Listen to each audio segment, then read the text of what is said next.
Welcome into the stream. I'm scrambling a little bit. We're going to start the show in just a second. I've got a couple things going. I had to restart my computer at the last minute. Congratulations to Ole Miss, to all of you guys.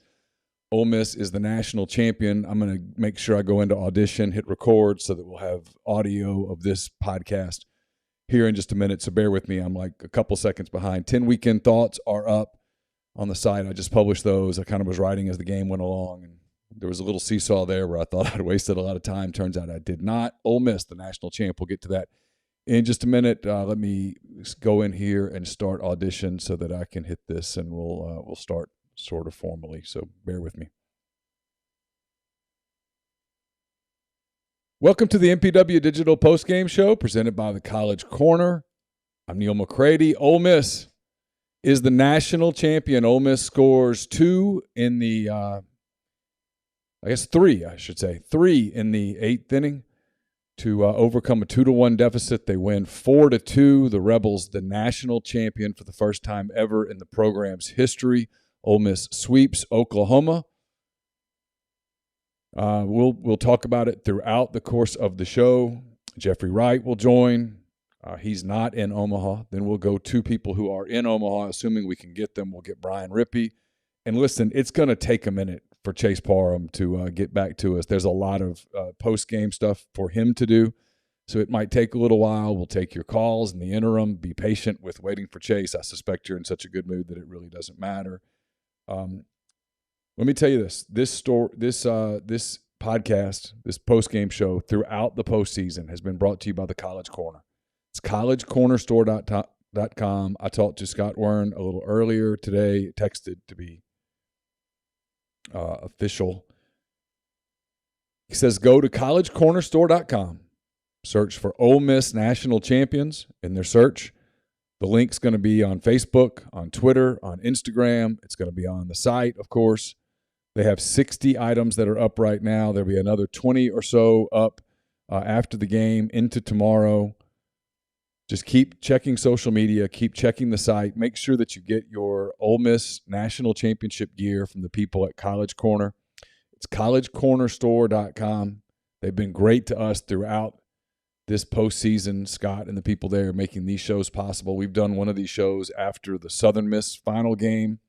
We did one after the win over Auburn, the win over Arkansas, the loss to Arkansas, the win over Arkansas, and now both wins over Oklahoma. So big step up from those guys. We really appreciate it. I hope you guys do too. So go to collegecornerstore.com. Again, search Ole Miss National Champions in the search bar, and you'll get right to all the gear.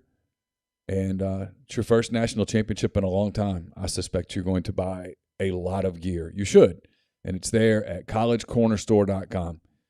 Let me touch on a couple of other things. I know we're going to get to calls. We're going to get to all that stuff, and I want to do that. But let me take care of the people who take care of us real quick here on a podcast that I have a feeling a lot of people will listen to. We've been brought to you in the postseason Chase's trip out to Omaha, one that will end up lasting 9 days, I think. It has been aided quite a bit by the people at the Clearwater Group.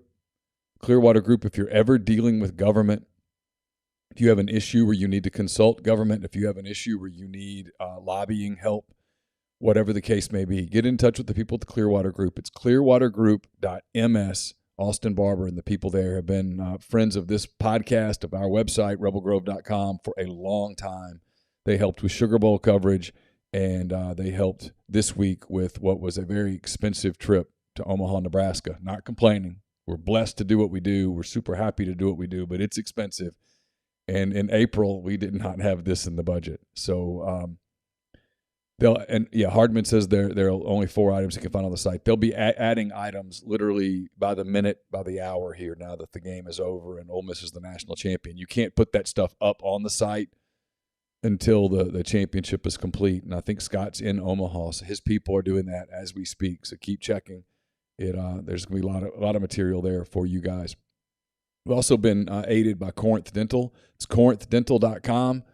If you're looking for Invisalign, looking for ways to enhance your smile, go to the people at corinthdental.com. You get a no-cost digital scan of your teeth, and they can help you make that step to give yourself some more confidence and that kind of thing as it pertains to your teeth and your smile. Again, corinthdental.com. This will be the Monday Oxford Exxon podcast. The Oxford Exxon has sponsored our podcast for the better part of 11 years now.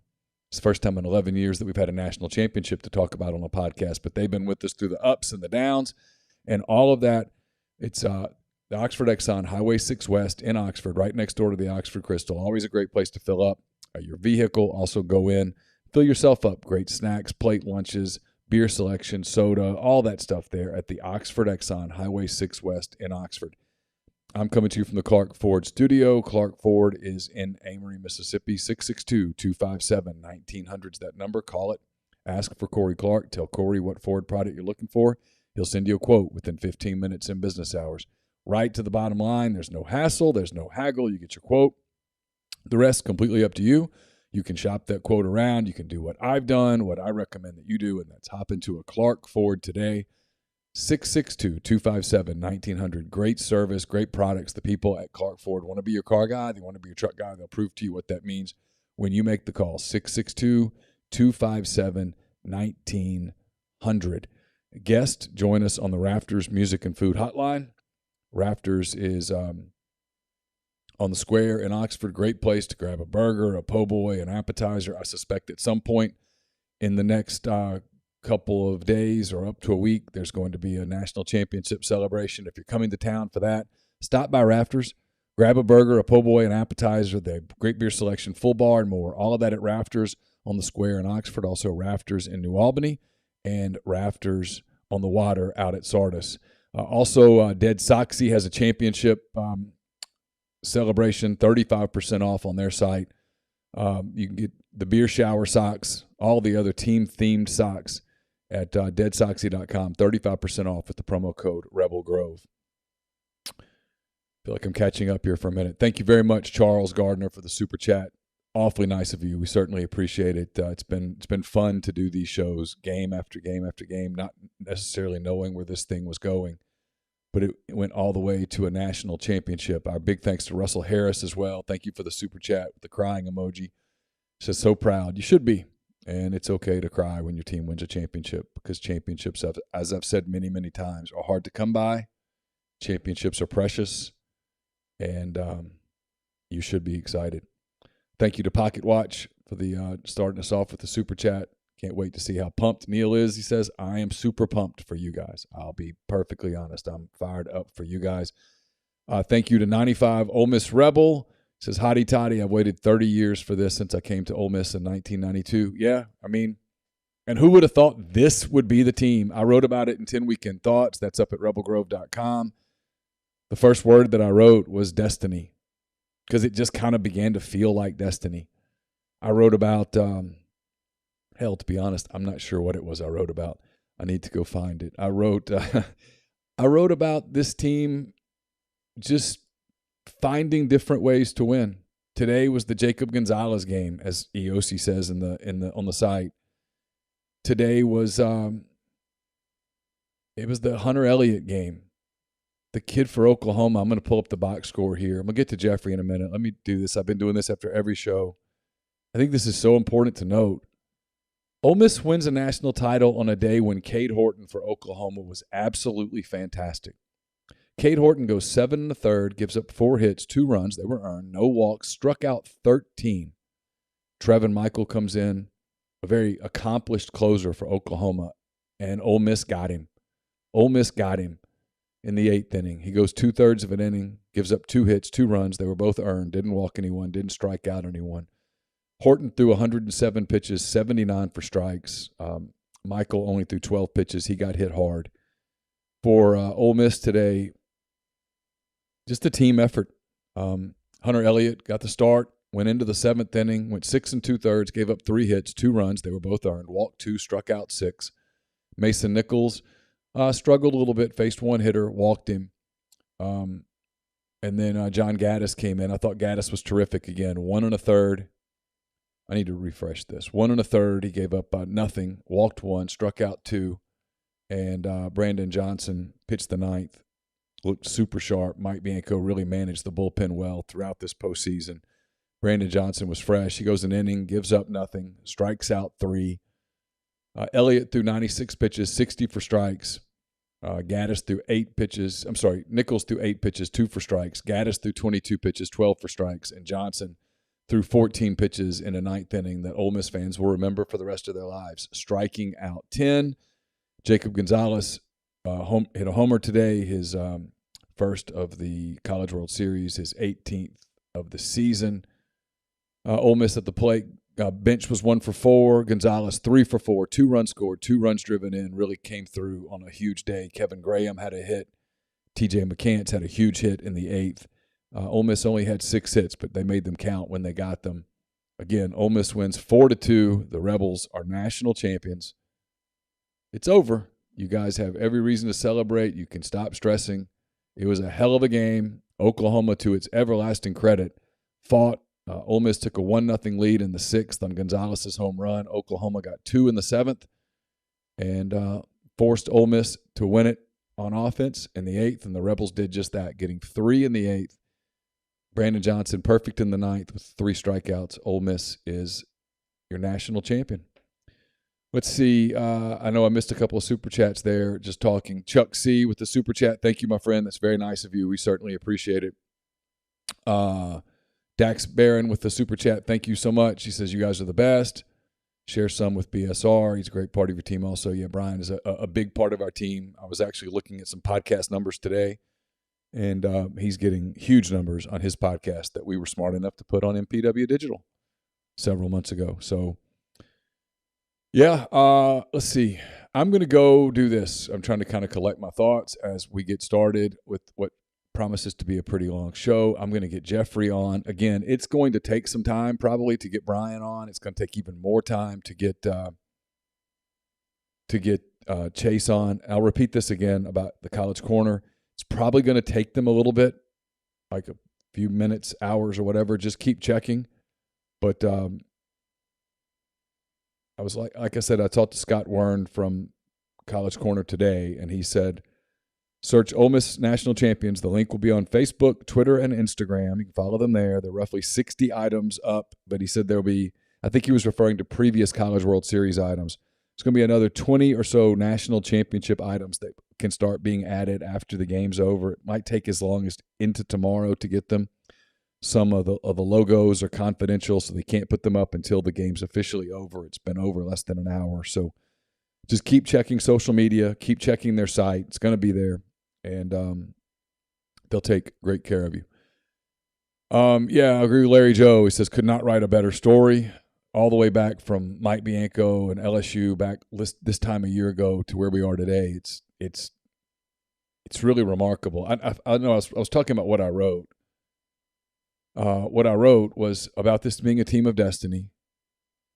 I wrote about, this is all at Rebel. In fact, I'll put the link in the thread so you guys can see it if you want something to kind of look at as we're waiting for Chase's content, which I'm sure will be spectacular. See, here's a link to rebelgrove.com. It's free. If you're not a subscriber, you'll be able to read that. And if you're not a subscriber, today would be a wonderful day to subscribe to rebelgrove.com. We'll have content. We've had content from Omaha all week. We'll have post-game content as well, obviously, from Chase. And also, do me a favor while we get started. I always forget to say this. Hit the like button. Push the like button. There's 524 of you in here right now. Hit the like button. We're going to have a lot more. We got 52 likes already. We're up to 636, actually, as we speak. Hit the like button. We'd appreciate that. If you're not a subscriber to Rebel Grove, to MPW Digital, to this particular YouTube channel, please hit that. Hit the subscribe button. It's free. Doesn't cost you anything. It helps us, though. We're super close to 5,000, like we're just within just a handful from 5,000 subscribers, which lets us go to kind of another level with some of the things that we do. We're working on some things with our podcast network we're super excited about. It's going to help us do some things. So help us out today. Just hit the like button, hit the subscribe button. If you're not a subscriber to rebelgrove.com, give it a shot. Ole Miss football comes up in preseason content starts in earnest with media days, although really kicks in August. It's going to be a very interesting football season. It's a football team that's got a chance to get off to a huge start. They've got a very difficult close to their season, but it's a talented team. They've got an official visitor on campus right now. There's a lot going on. So subscribe to rebelgrove.com if you would. We'd love to have you. Give it a shot. The price of rebelgrove.com is the same as it was the last time Ole Miss won a national championship in a major sport. Hell, it's the same price as it was when George Washington took the first oath of office. No inflation at rebelgrove.com. You'll love that. All right, I'm gonna get Jeffrey on. People are saying they're in tears. I understand completely. It's an exciting time for you guys. What an incredible game. And this team just found different ways to win, and that's what great teams do. That's what championship teams do, and this is a champion. So I'm gonna get Jeffrey on now. Man. Hey Jeffrey, how are you? Oh, I am well. My wife cried more today than on our wedding day. Well, it's okay. It's a championship. She won a championship today. Yeah, I got yelled at for. I was getting yelled at just for no reason. Like this. Tell you what. Let's just say 462 North Mendenhall was quite the emotional basket case today. Let's talk about today's game a little bit, then we'll dive into what it all means. I thought it was fitting to win the way that they did today. It's in some ways it's been so storybook that they haven't really had a lot of drama. I don't know if you saw, but I put on Twitter. I made sure to double check. Entering today, Ole Miss, when trailing after 7, was 0-20. They are now 1-20, and they are now national champions. That's unbelievable. You kind of sensed today was going to be a challenge. You knew the kid for Oklahoma was very talented on the mound, and he was terrific. He struck out 13, didn't walk anybody, but they hung in there. Hunter Elliott was very, very good. He kept throwing up zeros. He allowed them to stay in the game, to figure him out, to wear him down a little bit, to get into that bullpen. And then in the 8th, McCants got a big hit. I'm trying to remember who else got the big hit before. So it was McCants, then bench. McCants, then bench. That's right. McCants was pinch hitting. It was McCants, then bench. McCants, he started today because it was a left. Oh, that's right. He was at the bottom. Forgive me. He was at the bottom of the lineup. Yeah. And then, listen, I know you're emotional. Your Cubs just had a big walk-off win, or not a walk-off, I guess, but an extra inning win against the Cardinals. I know you're emotional. That is emotional. I can honestly say I did not watch one pitch of the Cubs today. But then Gonzalez, who's kind of had a struggling College World Series, he hasn't looked like himself at times. Today he was fantastic, a huge home run, the big hit in the 8th to tie it. Once that happened, I thought, I don't know how they're going to take the lead here, but they're going to take the lead here. There was no doubt in my mind. And they score on a couple of wild pitches, a mix-up, whatever. It wouldn't have mattered. I'm telling you, it wouldn't have mattered. Had Oklahoma not had wild pitches, they were going to get a hit. They were going to get a sacrifice fly. I told Laura, I said, if Elko hits a home run right here, I stop believing this story. I just go, nope, this is – Yeah, at a certain point, you just go like, okay, where's Kristoff? Yeah, and instead they get it on wild pitches. Oklahoma, the crowd, I thought was a factor. I give the Ole Miss fans a ton of credit, man. You guys took, 75 gazillion people to Omaha, and you were so loud. Whatever the stadium holds, just subtract 20. Yeah, and then add another 500 because very clearly the people that worked the gates finally just said, screw it, come in. There were so many people there, so much powder blue and navy blue and the Ole Miss red, and it was so loud. It was unbelievable even to see, when SEC Network had, like the pregame coverage, it was like 25 minutes before the game, and it's already full. Yeah, it was unbelievable. Kyle Peterson, who I thought does a great job broadcasting college baseball, he says it feels like Oxford here. And I wrote this in 10 Weekend Thoughts. I'm like, respectfully, no. No, it's different than even Oxford. It's different than even Swayze on a crazy day. It was different. It speaks volumes to the Ole Miss fan base. It really does. To you guys' credit. Let no one ever tell you anything about you being small time or anything like that. That was incredible how many people were in that stadium, as loud as they were, as much as they rallied that team.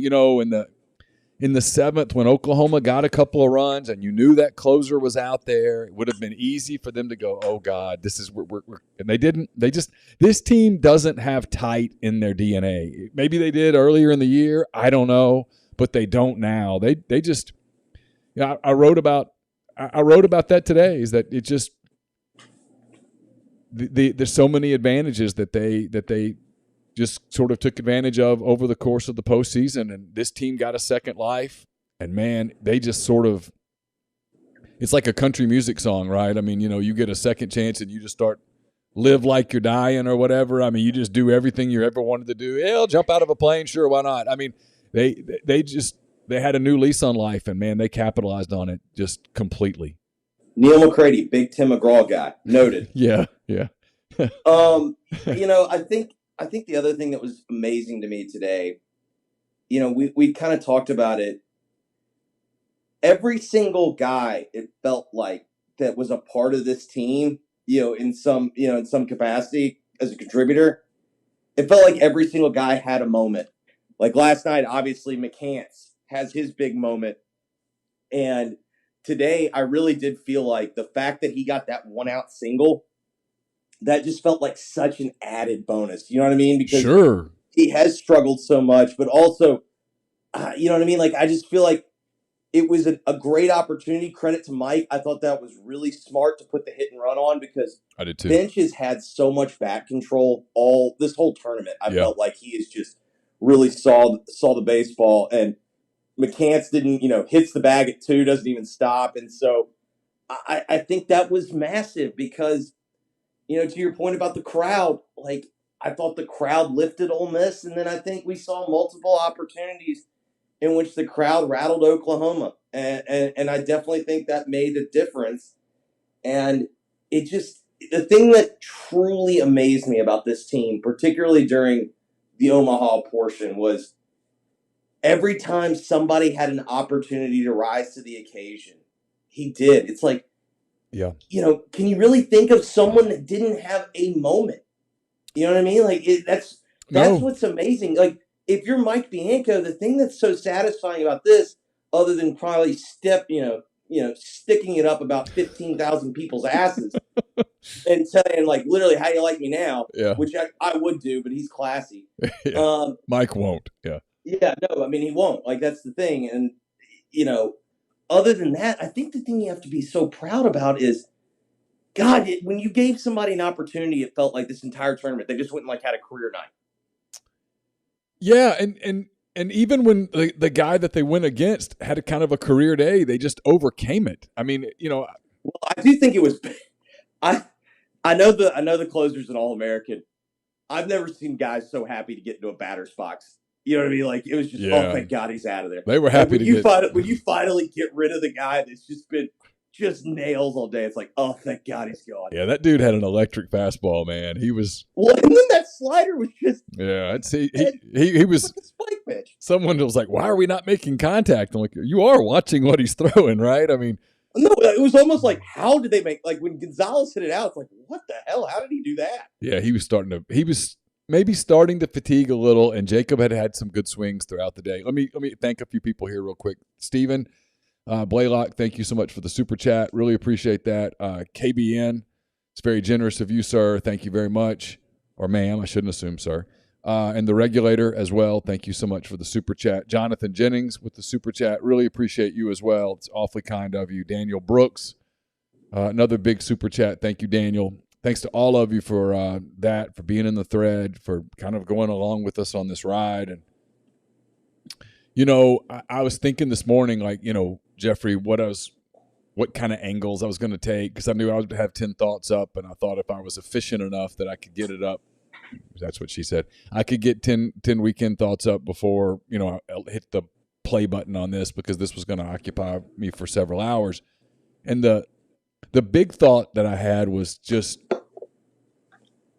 I don't know, there's no disrespect towards Oklahoma at all. But the more I went back and looked at it, the more I thought, when you tell the story of this team, you're always looking for that point of conflict in like a story arc where, okay, here's this moment where it could all fall apart. And I think for Ole Miss, that moment was Wednesday night, coming back Thursday. And I thought they won the national championship on Thursday. I'm more and more convinced of it by the minute.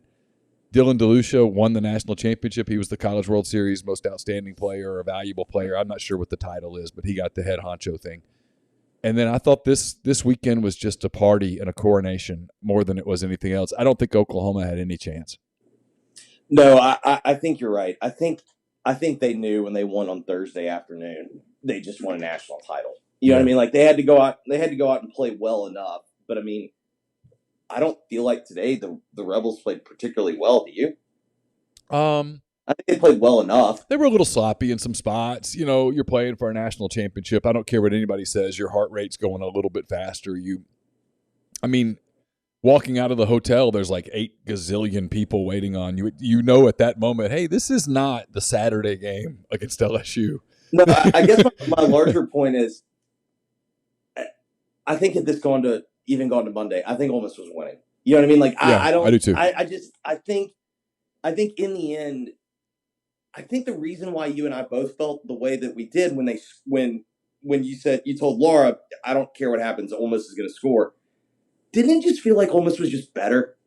Yeah, a better baseball. They were better. I mean, they were better. They had overcome the one team in their bracket who, because of their DNA, was a threat. I think DNA, I think familiarity, and like, let's be real. They're good. I mean, Dave Van Horn and Mike Bianco run pretty similar programs. I mean, very similar. The one difference is Dave's allowed to bring in more players because of some institutional, you know what I mean? But like that's really about it. Like that's they I think they both I think they both have the utmost respect for one another because I think they like how the other does it. Yeah, the fan bases hate one another. The two teams look at each other and they kind of see a mirror. Yeah. Yeah, they do things so similar. But yeah, I agree with you. And I wrote it today. I just thought they won the national championship on Thursday. It's what great teams do is that not only do they win the games they're supposed to win, but they win the games where the other team answers the bell. You know, Arkansas answered the bell on Thursday. Oklahoma, to its everlasting credit, answered the bell today. They're up 2-1 in the 8th inning with 1 out. They're 5 outs away from tying it. And it wasn't anything that they necessarily did. They just got beat by a better team in the same way that Arkansas did the other day. You just get beat by a better team. And to me, sometimes that's the challenge for a team in a postseason run is that there's going to be a day in a postseason run where the other team does something special. And that happened. It happened on Thursday it happened on Wednesday when they lost. The left-handed kid, Hagen Smith, was terrific for Arkansas. It happened on Thursday when Connor Nolan was as good as he was for Arkansas. And it happened today when the kid was the starter today was as terrific as he was. Horton. Horton made money today. Yeah, I mean, it sounds like Horton's been making money for 6 weeks. It sounds like ever since he started to throw this slider. But you know what? That's the other thing, Neil. Like, you had to get a break or two. You know what I mean? Of course. Yeah, of course. It was the right call on interference, but there's a reason why neither umpire called it looking down the line because it looked like he'd already touched the bag. Like, you know what I mean? And, like, you had to get a break. And to me, it was one of those feelings of when Oklahoma didn't score and Ole Miss turned around the next inning and Gonzalez hits the bomb, it just felt like, you know, as long as this game kept going, I just kept thinking Ole Miss is going to find a way to win. Like they're just going to have a little bit more. Just going to figure it out. And they did, you know, and Oklahoma answered the home run. They came back with 2 runs in the top of the 7th, and it looked like, but even in that mode, there was a moment in that game, and I was talking about it on the message board. I guess it was Gaddis pitching. You know, Nichols came in, struggled with his control, walked in a run. Bases are loaded. Gaddis is down 3-1 in the count, and you're like, boy, you know, you walk this guy, and this thing's going to get this thing's going to get a little squirrely. And instead, he's just I think he got to 3-1. He did. He got to 3-1, and then he threw 2 strikes. Yeah, struck him out, and with that big, he also had one of the low key coolest celebrations. He just kind of like did the golfer like tip of the cap to the pitch. It was awesome. I laughed my ass off. I was like, that was great. Big thanks to Chris Wigginton for the super chat. To Gina Wall, thanks for the super chat. Also, told me one. He says, thanks for all you do. Thanks to all you guys for being here. We couldn't do it without you guys being a part of it. That's for sure. Let's kind of talk big picture. Ryan Wiggins says Ole Miss has Neil quoting McGraw. I did see Tim McGraw in concert a long way back. So you went skydiving. You went Rocky Mountain climbing. Yeah, it was him and Faith Hill in New Orleans. I think you went 2.7 on a bull named Fu Manchu. Something like that, yeah. I guess big picture, the first thing I think of is Mike Bianco. 22 years, all the angst with the near misses. He talked about it in the postgame with all the teams that, were probably frankly better than this team. That I thought about going in my head. How many Ole Miss teams would I favor against this one? I mean, 5 or 6. Right? I mean, isn't that what makes sports, right? It's what makes sports crazy, man. It's what makes sports insane. You don't have to be the best team of all time. You just got to be better than everyone else. Yeah, you just got to be better than everyone else. And I don't know. I just thought of him. I mean, they threw the water on him after the game and knocked his sunglasses off. And I think he'd kept his sunglasses on because he didn't want the camera to see that he was tearing up. It was, by the way, shout out to Alderman. That was an elite Gatorade bath. Yeah, that was a Powerade bath. That was dousing. He got every ounce of the Powerade on Mike. Yeah, like there was not an ounce spare. Like no. It's all on Mike. Yeah, every molecule that was in that in that bucket at some point touched some part of Mike Bianco. Yes. That was an elite. That was an elite pour. It was. I mean, it's a dumb question. I guess it's a softball question, but what does this do for his legacy? So I kind of been pondering that question. He's now officially the checklist coach, right? He has checked everything you could possibly do. Regular season title, conference title, national title, one regional, super regional. I mean, you know what I mean? Like he's literally done everything that you can do. And unlike some other coaches, it's been entirely his program. I mean, how many people can really say that? Like, Chris Lemonis obviously has done a great job at Mississippi State, but that's not like his stadium. That's not his pro. You know what I mean? Like, there's been lots of coaches at Mississippi State that have had a ton of success. Like, who's our ladies' man down in Florida? O'Sullivan. I always forget O'Sullivan. That's the Florida. I don't know. I guess you can maybe say him, but I mean, you mentioned Dave Van Horn. Dave Van Horn's been super close to one of these national titles, but Dave Van Horn is an infield fly away. Yeah, but he doesn't have one, and now Mike's got one. I mean, I thought about this. Ron Polk doesn't have one. Mike Martin doesn't have one. Jack Leggett doesn't have one. Jim Schlossnagle doesn't have one. Dave Van Horn doesn't have one. Now, I think if you're Schlossnagle and you're Van Horn, I think you kind of take solace that Mike won one. You know what I mean? Like those guys all seem to kind of view the sport the same way. And like to me, this was the good guys get one in the sense that I always thought Mike was a lot like Mark Richt, and that I always wondered if in the end what held him back was kind of maybe not having the dark side, if you will, to just do whatever it took. And to me, like, this is kind of a win for that believe in like programs and running a program. And to me, it took 22 years, but is anyone unhappy with it today? No, I mean, he's run a program of total. I wrote about this as well. He's run a program of total consistency. He's been a class act. If you talk to people, and you know this, people in and around Oxford, people around that program, other coaches, everybody has such respect for Mike Bianco. That's the one thing that always comes true.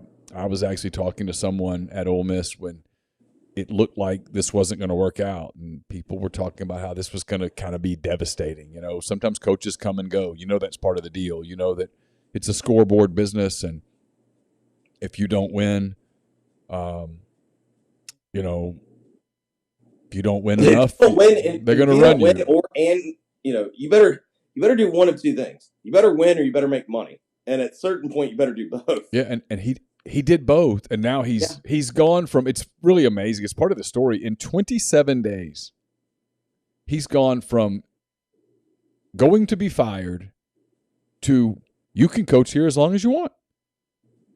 And I guess that's kind of I've struggled with what is the appropriate question to ask, because for me, that is like, let's take this reality. Like, that was the reality. If Ole Miss doesn't hear their name called, he's getting fired. Yes. And whether you think that's good or bad, correct. Whether you think that's right, whether you think that's right or wrong, it doesn't matter. He was going to be fired that afternoon had they not gotten in, to if I'm his agent, I'm on the phone with Keith sometime. I might wait till tomorrow afternoon, but I'm on the phone and say, hey, we need to talk. We need to completely redo the deal. This needs to, and at this point, if I'm Keith, I go, just tell me what you want. I mean, you look at the crowd. Look at the crowd they took. Again, this is what gets me, man. Look at the crowd that they took to Omaha, Nebraska. I've never been. I'm sure it's a lovely town, but it's not easy to get to Omaha. I've seen all these people talking about, well, we went through Chicago, and then we went through Des Moines, or we drove through Springfield, and we did this, and all the hotels were full, and the tickets were crazy. I mean, people, I had, I don't think he'll mind. My son's high school soccer coach, Hunter Crane, sent me a text this morning. He was in line this 7 a.m. when he sent the text, because the text woke me up. He sent me a text at 7 a.m. saying, tell the people in your thread, because there was a thread at rebelgrove.com about, hey, make sure you're in line by 8. Yeah. And Hunter sent me the text that goes, hey, tell them they better get here before then. I mean, and Hunter sent me a picture. There was already this line, and it was all Ole Miss people. This line, I've never been there, so I don't have context in my own mind to see where that was and how big that. But it was clearly a line that was all the way down and had already turned a corner. And again, I don't know how long that line was or whatever. I don't know. But it looked like a hell of a lot of people waiting in line at 7 a.m., 7 hours before a game begins, 3 hours before the tickets go on sale, to get a ticket just to be in that building, just to be in that stadium for that moment. And there's no guarantee at that moment that Ole Miss wins that day, right? I mean, that's not the way sports work. You're not promised that they win that day. I mean, how about the people that were probably spending, over $1,000 a ticket for today? Yeah, I mean, and that's my point. And so at least if you're standing in that line, like at least you're getting you're paying face value. I mean, there were people that spent, good God knows how much on this trip. Yeah, and that's my point. He's created. And it was him. He's created a program that, I mean, I can't even imagine what Swayze's going to be like next year. At this point, I mean, geez, like I don't even know who comes to town next year, but like it doesn't. I don't know. Well, I don't know that it matters. Thinking about this, this is why he's a better man than I am. But this kind of was the Mike Bianco FU tour, like FU to LSU. Scott Woodward, you don't think I'm a splashy enough name? You don't think that's good enough for you? You're going to get Jay Johnson? Because let me tell you what, the college baseball world has been bowing to Jay Johnson. Like, you know what I mean? Like, my deal is, I think Jay's a good coach, but like, to act like Jay Johnson was like some head turner of a name, like, go screw yourself. Like, are you kidding? Scott Woodward, yeah, seriously, like, this was like a giant FU to him. This is a giant FU to a lot of people, and you know who you are. And you know what? He never made it about that. And, you go and you watch the video. Did you watch the that little post-game, Ben McDonald tweeted the video of, like, the highlights of the speech and whatnot. And it's like, he's clearly just doing the same thing he's done every single year. And, the thing that I think made this team so fun, if you're a fan, was like, God, it's like it didn't matter what game it was. Like, I don't know who needs to step up, but somebody's going to step up today, and it just felt like it was like that way for a month. And to his credit, even today, in the immediate aftermath of winning a national championship, which is the culmination of a career's worth of work, he was gracious enough to talk about former teams, to give the credit to the kids. The players that built this program. Yeah, I mean, 22 years. I can't even imagine what that emotion was in that moment. I can't imagine. I mean, and that stage so big, but again, man, all the people that were there. That's what really struck me. I'm in a little bit. We'll talk to Brian and we'll talk to Chase, who were there, and I don't know how you could put. They're both smart people, but I don't know that either of them are going to be able to truly put into words what that was. I mean, that was just like I've been joking around. If you wanted to rob a bank in Oxford, this was the weekend to do it. There's nobody here. Was there even anyone there? I mean, I don't get out much, as you know, but I mean, supposedly, if you wanted to get if you were having a hard time getting into restaurants previously, this was the weekend to go. This was the weekend for you. Yeah, like there's somebody took a picture of like the balcony of one of the restaurants on the square, and there's like one dude sitting out there. Yesterday, there's one cat just sitting out there, oblivious that there's a baseball game. It's wild. I mean, to create a culture where that many people are that passionate about it, and about the school. And I know it goes beyond baseball. It's the university. It's the town. Fact they can win in it. It's the culture. But yeah, but that you can get that many people to be passionate enough. Because look, it's one thing to be passionate. It's another thing to get people to spend their money. It's another people to get people to spend their money at a time when gas prices are $4.50 a gallon, when hotels are $500 a night. Those are all problems for future us, though, Neil. You know what I mean? When you're in the mode of I got to go see my Rebels, you know what I mean? Like as long as the credit card works, we'll figure that out. Yeah, it's remarkable. It's what really struck me. A couple of thanks to people real quick. Brad Palmertree says, "Holy hell! I always knew we could win one, but I never thought I'd live to see it." Hottie F and Toddy. Thank you, Brad. That's very nice of you for the super chat. We appreciate it. Peyton Beard, same, says, "Cheers. Thanks for all the content. Helped make it a fun week." Thank you. It's very nice of you to say. I'll make sure Chase knows that you said that. Rye says, "Thanks for the coverage." Thank you for being here. Dawson, thanks for making this season even more special with all the coverage and sacrifices made. I mean, we get paid to cover it. I think we did this the right way. We sent Chase to Omaha and was like, "Hey, just cover them as long as they're there." And I said, "I'll do these post-game shows here. There's no way for me to go there and do this show there." So I think we did it the right way. Trevor Lewis in the thread says, "Arkansas fan here, rooted for you all the way after DeLucia put us to bed. Great season, guys. See you next year." It's very classy of you, Trevor. That's nice.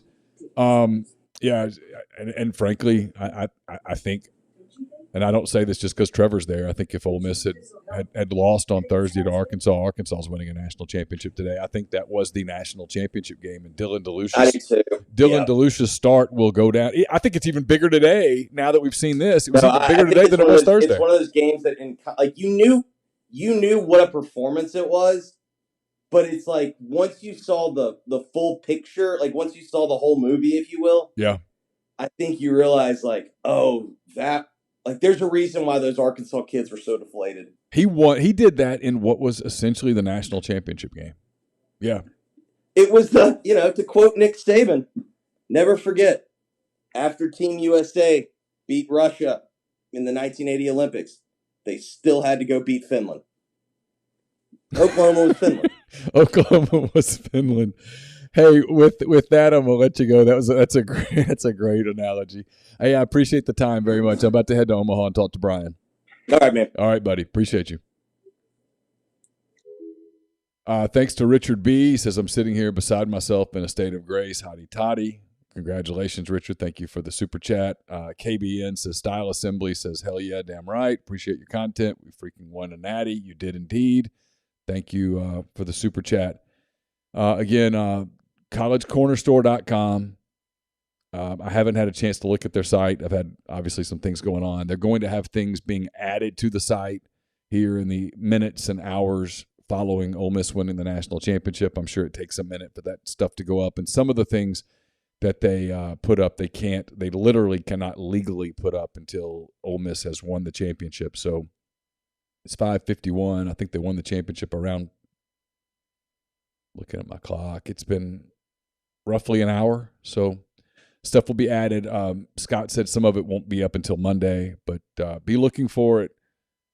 Big thing is if you like us, and there's almost 1,000 of you here, so if you like us and you appreciate it, go to collegecornerstore.com and show them that, because they've been great to us throughout this postseason, enabling shows like this to happen. I'm about to get out to Omaha. I'm going to talk to Brian. Brian feels like he's in a better Wi-Fi situation. Again, thanks to Jeffrey, by the way. Jeffrey gave us his time, show after show after show in this postseason. He didn't have to. He did. It's been a big part of what we've done over the years with our podcast network. And you guys will just never know the contribution that he made, just helping us years and years ago. It was like 2014, 2015, whatever, helping us sort of modernize our podcast network to put us on a path to do stuff like what we do now with post-game shows and live shows and some of those things. Before Jeffrey, those things were not even things we envisioned. Thanks to Blake Pierce. He says we're paying for Chase's trip tonight back. Yeah, you are certainly helping. That is no doubt about that. Our first moment with the bots, but luckily I caught them. All right, I'm going to get out to Omaha. Let's get Brian Rippy. Let's see if we can get him on the show.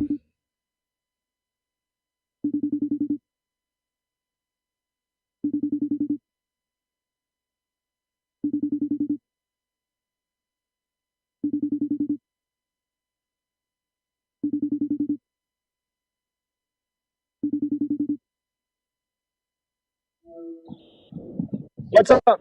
Hey, there you are. I was about to give up and send you a text. Brian Rippy joins us on the Rafters Music and Food Hotline from Omaha. I said a minute ago, you and Chase both are really smart guys. You're both really good writers. You're both good with words, but I would be surprised if you were going to be able to put into context or paint a picture with your words as to what today was like in terms of the crowd. It just blew me away how many people were there. Yeah, I mean, I think that's a good way to put it. I mean, it was very, I would say, mesmerizing when Ole Miss won. And after the initial dog pile, there, of course, pretty much everyone remained in the stadium. For being honest, it was about 98 Ole Miss people and 2% Oklahoma people, and they kind of took a victory lap around it. It was pretty kind of awe-striking to see the amount of people that get invested in a program like Ole Miss baseball. And I think this was just kind of a vindication of that investment in a lot of ways. But you're right. It was really hard to put into words what happened today, and also the way it happened. But it's the completion of a story that's pretty unlikely. And today was a celebration that I feel like justified that. Take me inside the game. What was that stadium like at 2-1 in the seventh inning when Oklahoma scratched out a couple of runs against Ole Miss? Did you sense anything? Because what it seemed like on television was that the crowd, instead of doing the whole oh God thing, they just sort of started pushing Ole Miss towards a win. I mean, just kind of steering them towards a win. It felt like to me, and I'm not trying to take anything away from what the team did, but it felt like to me that the crowd was a major factor today. I think it was a major factor in both games. I mean, I think you're dead on with that. So when they gave up the 2 runs in the seventh, it didn't feel like anyone thought in the game that the game was going to end 2-1. I didn't necessarily think that was going to be the case either, as good as Horton had been, and I didn't really know what Oklahoma had in the bullpen either. But it just didn't seem like the game was going to end 2-1. And so once they got out of the seventh at 2-1, I think probably the feeling in the stadium at that point was, and I don't know if TV addressed this, I was a little bit surprised that they did not go straight to Brandon Johnson. Even when it was 1-0 and they were trying to get one last out of Hunter Elliott. And so after that, it just felt like, okay, the lineup's going to turn over.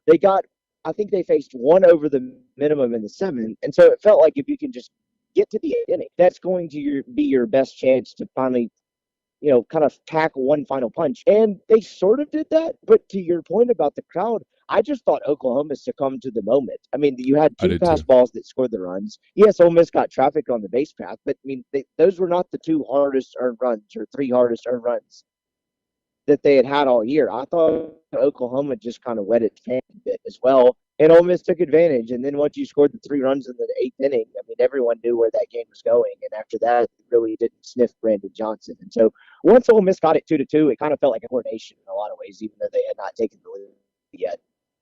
Yeah, once Gonzalez got the hit, and I'm being a little repetitive here, but you didn't hear my conversation with Jeffrey. Once Gonzalez got the hit, I said, I don't know how they score, but they're going to score. I don't know how they win, but they're going to win. Something's going to happen. I figured at that point, just because this team has had such a Hollywood run, that Elko was going to hit one to the moon right there. I was almost going to roll my eyes at a Tim Elko home run, like, oh, come on, this is, this isn't even funny anymore. This is like gone too Disney. But luckily, I shouldn't say luckily. It is at least for the sake of it not being unrealistic. It was Oklahoma sort of wet its pants in that moment. A couple things real quick, Brian. I want to thank Luke Jenkins. He says, sign Mike to a lifetime contract. Sign Neil to a lifetime contract. You're the first person to say that. Sign Chase to a lifetime contract. We're champions. Thank you for the super chat there, Luke. By the way, a lot of people have talked about your content, your podcast, so I want to make sure that you know that so many people, and I was looking at your numbers today, so many people love your podcast and what it's added to our coverage at MPW Digital. I don't know, just what's the post game scene like in Omaha? I can't even imagine. I'm guessing it's some combination of catharsis meets Mardi Gras meets like the most southern crazy wedding reception in the history of the South. I don't even know. They ran out of Jell-O in Omaha. Yeah, you might have a way of words yourself. I think that was a beautiful way to describe it. And I've done a lot of these post game shows. I'd put probably last night as a D- from the cell service, just the overall takes factor. But it was just, I was talking to a friend last night. I mean, after we were walking out by the stadium, it was just kind of pandemonium. And it's kind of like what you think of in a movie, behind left field or right field in Wrigleyville or whatever. It was just kind of pure pandemonium. And I feel like today was sort of the same way. I mean, there's people out walking around the stadium, and as we speak, I'm about a half a mile from the stadium, I would say, and you can still see people walking up and down the streets. It's pretty incredible. I would say, as much as the nice words were there in terms of the content, I did not hear a lifetime contract for myself, but we can deal that. I'll have my people talk to y'all's people. We'll figure that out agent wise. Yeah, we can get something done. We just it's just kind of pandemonium. I think this is a pretty joyous moment for a lot of people. I mean, I watched a guy that probably should not still be standing, walk into a bathroom, look at a urinal as if he's trying to hit a bullseye. He got most of it in the toilet. He just kept screaming, "Don't let the rebels get hot," over and over again. So I think it's just a lot of pure joy from a lot of people around here.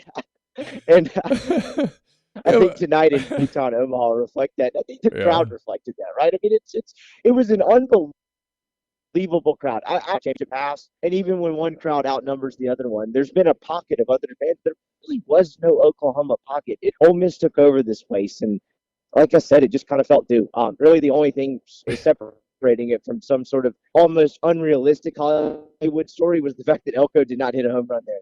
That was pretty much the only thing. It's a remarkable story that people will celebrate for a long time.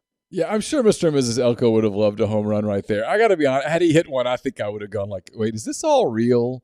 I mean, this doesn't feel alternate reality. Yeah, I just kind of I thought he was going to hit one to like Des Moines right there, and it was going to be this like moment from The Natural or something where Robert Redford hits the lights or something. I honest to God, at this point in this run, that's what I was expecting. I'm almost shocked as we're talking right now that Elko did not hit the longest home run of his career in that moment.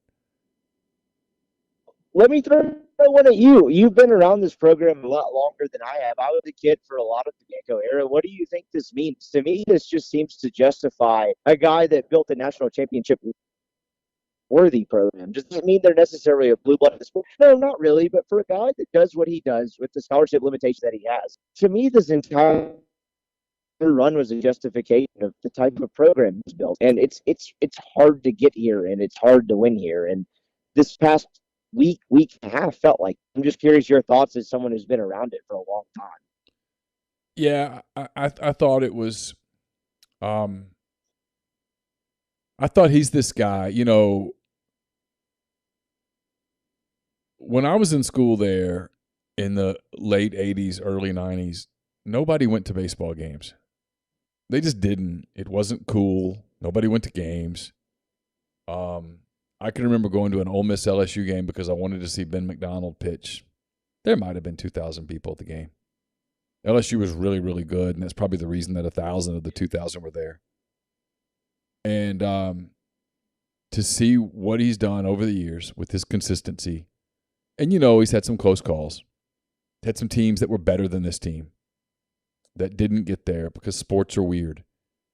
But what this did, this run, I think it solidifies just how good of a program builder he is. You go back and you look back to that last day of the regular season, and Jim Schlossnagle, the head coach at Texas A&M, longtime TCU coach, very good friends with Mike, put out that tweet about what a great program builder Mike was. And I think we all probably rightfully assumed that was Jim paid advertising. Yeah, it was Jim Schlossnagle taking up for his friend, right? You say nice things about your friends when your friends are in trouble. If you're a true friend, that's when you step up. It's easy to be buddies with the most popular kid in the school. It's a little harder to go sit by the kid at the cafeteria who nobody likes. Who's got something wrong with him or her. And that was I viewed it at that. But you know what? Now that you have a moment to step back from it, he's exactly right. The guy has built an elite program at a place that absolutely has some limitations. I wrote this in 10 Thoughts a little bit just then. I'm curious to see whether you agree with this. If, as rumored, and I think it's a matter of when and not if the scholarship limitation thing goes away, I think Ole Miss, because of its passion for the sport, my God, you saw it this weekend. You saw it with Mississippi State a year ago. You saw it with Arkansas earlier this week.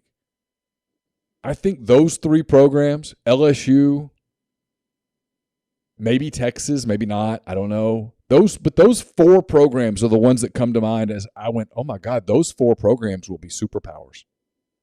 Because they genuinely care about college baseball. They support it with their money and their facilities and their fans and all of that stuff. They pay their coaches. Those four programs will be superpowers.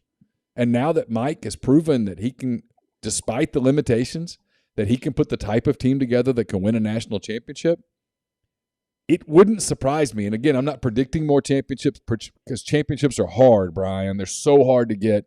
You can be a great team. Tennessee says hello. You can be a great team and not win a championship. But it wouldn't surprise me if this is the beginning of kind of a run of Omaha appearances for Mike and his program, because now there's no pressure on this guy. If he doesn't win another game, they're going to build a statue. If he doesn't win another game, they're going to they're going to rename the stadium Mike Bianco Field or something. They'll figure it out. His legacy is just getting started now. You're right, and it's weird to say that 26 years in, but it's a unique story to him in that sense. So, I read what you wrote in 10 Thoughts, and I agree with it just because it's what's stopping him now. I mean, I thought it wasn't the most popular thing to say at the time, but like him signing number one recruiting class in the country in 2017 with 11.7 scholarships is just kind of absurd. And I know he had a little bit of help, and there's a little bit of local Oxford flavor to it. But it still kind of speaks to the way he's been able to recruit at a place before he got there really had no advantages. I mean, you were talking about the fact that no one used to go to baseball games in the late 80s, early 90s. I mean, before Ole Miss got there wasn't a whole lot there. And so I think you're right. I mean, honestly, in a lot of ways, it's the law of averages. Like the fact that he was 1-6 or 1-5 or whatever it is, super regionals, and 1-8 in the games to get to Omaha. It's almost just a statistical anomaly. And so, as much as this is a vindication.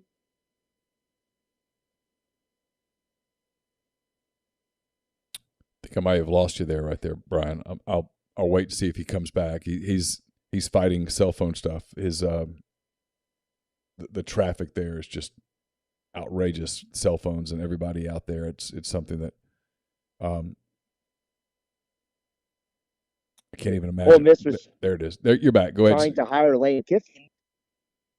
Yeah, sorry, I dipped for a second. I just remember a time when you were talking about hiring Lane Kiffin. This is what Ole Miss fans want out of their athletic department, to hire difference makers and guys that can make a whole lot more out of the resources they had. And I think Lane Kiffin is well on his way to doing that. And Ole Miss has struggled to kind of have that in basketball, or appreciate it maybe when they did have it with Andy Kennedy. Ole Miss has had this for 2 decades, and I don't feel like it's been fully appreciated. And I feel like this is kind of the crown jewel of pointing, the crown trophy of like, hey, you should probably appreciate what you have here, because this guy's one of the best in the industry that he had. And that's kind of the whole point of this, right? Is to hire people that are better than everyone else at what they do and kind of make the most of what's never going to be the most resources of what you have. Yeah, and that sticks out as the big thing. And then the other thing that I think is with championships, people who win championships, that they're remembered forever. There's something about them. It's like, I always talk about the Cubs. People have different teams, but for me, Ben Zobrist will always be a hero. He's immortal. Yeah, he's immortal because of that hit down the left field line that night in Cleveland. Anthony Rizzo, and Chris Bryant, and Javier Baez, and Wilson Contreras. It's why last summer when the Cubs unloaded all those guys, it was emotional. And I'm not an emotional person really as it pertains to stuff like that. But that day felt like a funeral. All those guys left, and suddenly Chris Bryant's in a Giants uniform and Anthony Rizzo's wearing a Yankees uniform. With the difference in the college game, at least I think, for most of these guys, where the transfer portal might change this, these guys will go down as immortal Ole Miss players, really. And immortal's not a word I'm nuts about because technically it's impossible. But people will be talking about these guys for a long time. When these guys come back in 20 years for a reunion, some series in 2042, even people who never saw them play, little kids, their parents will tell them about that team. That's the team. Those are the guys that won the national championship. Those are the guys. They'll show them pictures and videos from Omaha, and it'll be those guys, and it'll be 40 to 43-year-old Tim Elko that's out there getting the 5-minute long standing ovation. That's what days like today mean. It's the stuff that goes way beyond the championship celebration or some parade on the square or whatever.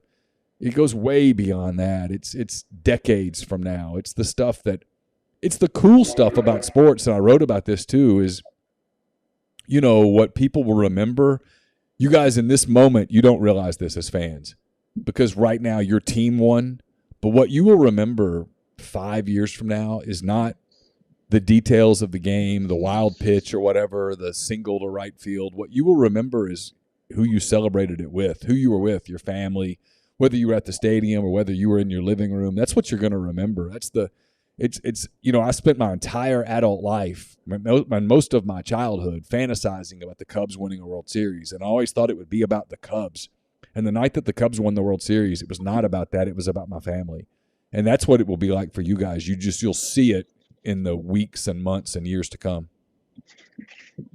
Well said. And there was a lot of that in the post game. I kind of sat down in the seat that I was at and just kind of took a moment to take it all in. It was a lot of hugs, and it was a lot of, I can't believe this happened. And a lot of people, when you go to those big games like that, it's a lot of people that are sitting together with people that they've had some sort of association with for a long time, right? You don't really get four tickets to a game like that with just a couple randos and be like, all right, we're going to take in a game.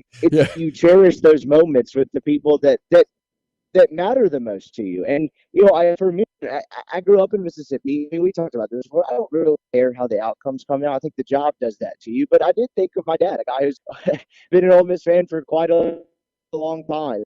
Coincidentally enough, when Ole Miss wins the national championship, he's on another continent. He booked a anniversary trip with my mother to Italy. Which, as much as he tries to not act bad, the first bar that did not sell that man Coors Light at 1 a.m. when the game started, he was probably going to keep a good attitude with the Italian bartender. But I thought about him and like what he's like witnessed over the years and everything. It's the people that matter the most.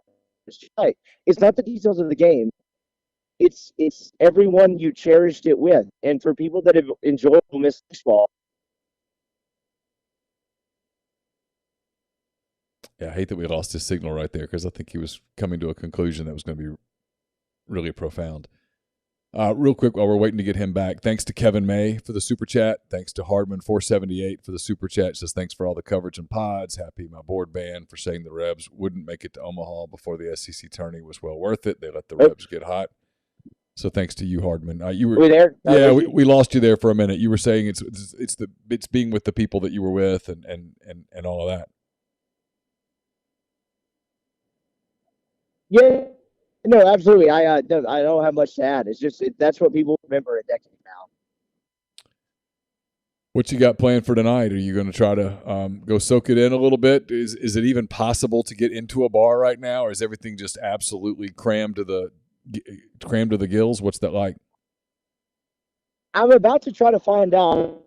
My brother drove all through the night to be here. I've ditched him for a bit. Hopefully he is not in the hands of Omaha Police Department, so I can go meet up with him. Outside of that,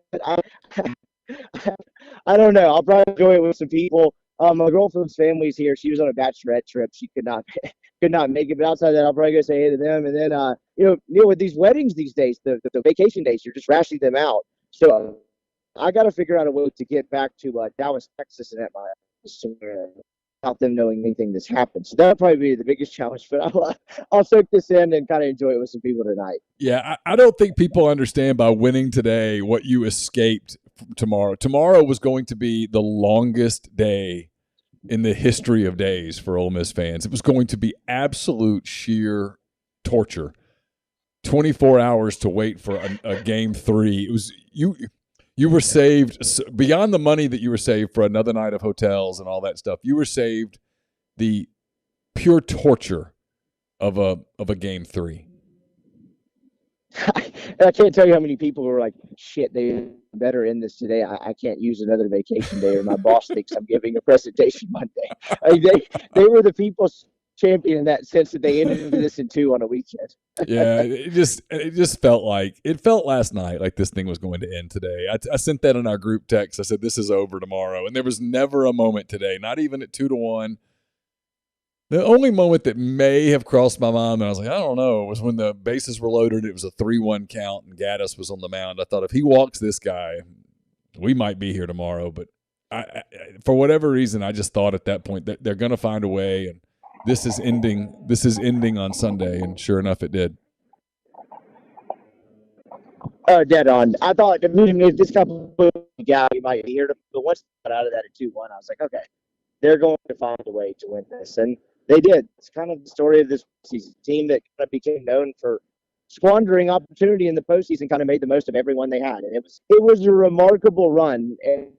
And I don't know if that Wednesday loss to Arkansas will kind of put a chink in the armor in terms of the dominance of it, but they dominated teams on the way to get here. It was remarkable to watch. I think the final score, I mean, look, I think they outscored teams 80-something to 22, and it was remarkable to watch them kind of bulldoze their way to this championship. No, I don't think the loss to Arkansas takes anything from it. I think the loss to Arkansas is indicative of the bigger point, which was that was the team that was the threat. And they took a bullet and found a way to survive it and get back up the next day. If anything, I think losing the game to Arkansas and having to come back less than 24 hours and beat them makes them more of a champion because it adds an element of resilience to the dominance. And if you look back at what Arkansas did that day, it kind of gives an embodiment of how good you had to be to beat this team in its current form. Yeah, for sure. Yeah, I mean, like we said it a couple of times. You look back, and that was the national championship series. They played a 3-game series for the national championship, and no one knew it. That's what it was. Ole Miss won game 1, Arkansas won game 2, and Dylan DeLucia and Ole Miss won game 3. and they just didn't dogpile that day because they had a coronation to attend. But that's what the Oklahoma was a coronation. The championship was won on Thursday. It was. Oh, maybe the best Oklahoma had to offer was just not good enough. Whether it was the fans or the crowd, and we talked about this last night briefly, as I was doing the live show in between some sort of live music concert, as the kids call it. I think it's called dubstep. It just got rattled by the crowd, and everything Ole Miss Oklahoma had to offer just wasn't quite as good as Ole Miss was. And you're right, it was a coronation because matchups aside, I just think when they got to the national title series, they were winning it. I know you probably share the same thought. Yeah, I on Thursday afternoon, I thought they were the national champs, and turns out I was right on that one. Hey, Brian, appreciate all the time throughout the course of this run. I know it's been a lot of fun. I appreciate you fighting your cell phone and all of those things to find some Wi-Fi where you could do this today. Everybody's wanted to hear from you. I'm glad they were able to, and safe travels back to Dallas. Hope to talk to you soon. Absolutely, Neil. You have a good one. Can't wait to this in 2030. Talk to you soon. That's Brian Rippy in Omaha. Appreciate his time very much. Again, in the middle of breaking away from the party to find a way to talk to us. It's appreciated. Some thanks here to pass out. Camille Delaney, extremely generous of you. Thank you very much. It's very kind of you. Cole, he says, hashtag we are Omaha. I wrote that in 10 thoughts. The whole WAOM thing, no more. You don't get to do that anymore. You just won a national championship months after you went to the Sugar Bowl. You don't get to do that anymore. That's over. You should retire that. You should let it just let it disappear. Also, thanks to Stacy. Says thanks to you, Jeffrey and Chase. Thanks for sure has been great coverage all year. Hotty toddy, we won a natty. Thank you, Stacy, for the super chat. That's kind of you. Rippy heading out to find a place. Yeah, I don't know about Rippy doing that. He's having fun. He's having a good time. He's in Omaha, spent some time with us. His brother's there. His girlfriend's family's there. So he's having fun. But breaking away, giving us 30 minutes of his time was certainly appreciated. Ole Miss national champions. Chase sent me a text a little while ago. I think he also posted in the thread. Ole Miss had the celebration on the field, the trophy presentation on the field. They just had gotten to the post-game stuff inside the media room. So it's going to be a little while before we hear from Chase, but we'll get to him. Don't fret. We will now get to him in a little bit. And I've told people if Ole Miss puts the post-game up on the FTP, we'll play it here.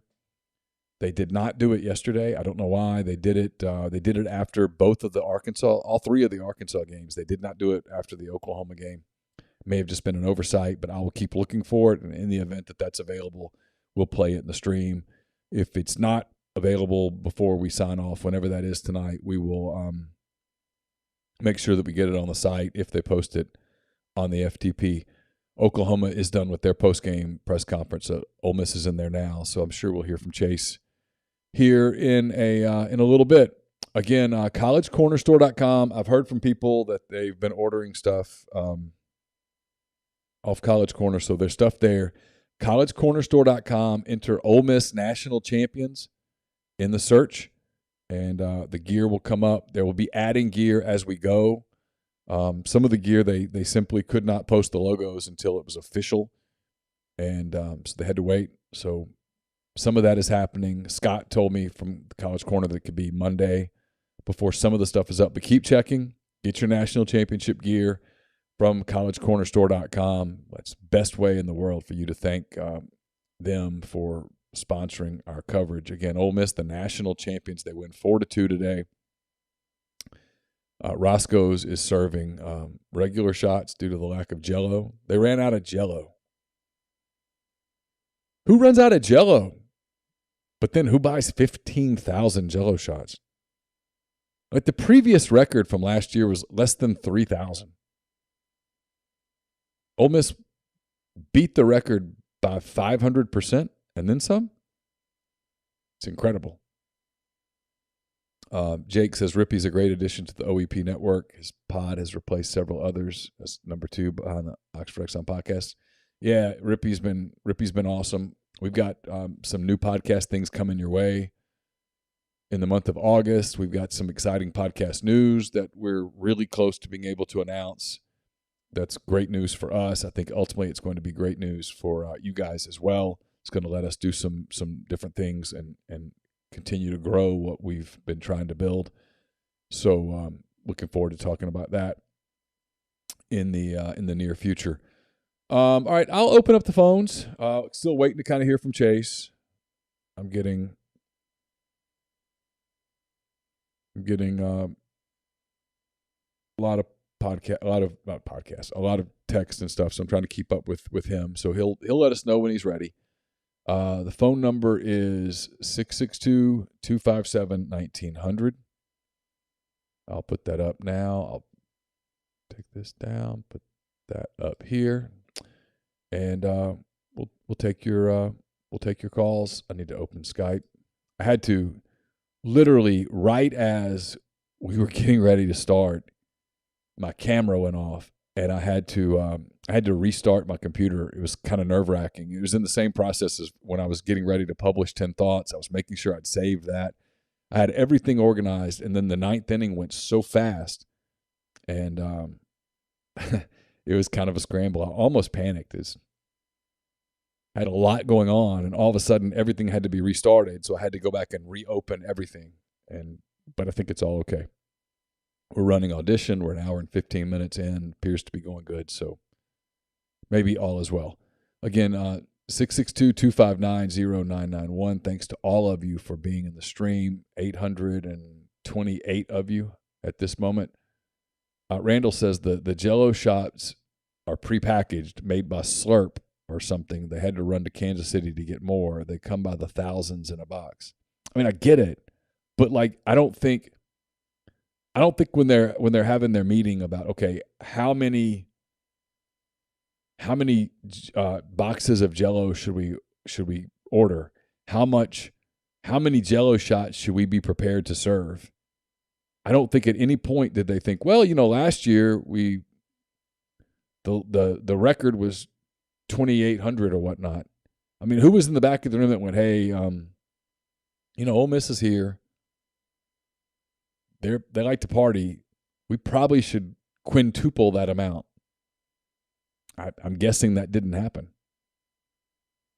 I mean, that's a ton of Jell-O. Not even, I guess you put Everclear in the Jell-O shots. I mean, you go with the cheap stuff, right? Just crazy. Phone number's up. Someone asked for the phone number, 662-259-0991. I'll take calls today. I'm sure a lot of people are, hell, most of you are in Omaha. What an incredible crowd that there was today. I'll take some stuff in the thread while we wait for calls. 5 of the last 6 champs had lost game 1. But that stuff doesn't matter. That stuff doesn't mean anything to the kids that are on the field. It means absolutely nothing to the kids on the field. Ole Miss was the better team. You could see that yesterday. It was obvious. And this was a coronation this weekend. Credit to Oklahoma. They pitched well today. Again, their starting pitcher, Cade Horton, 7 1/3, 4 hits, 2 runs, no walks, 13 strikeouts. He was great.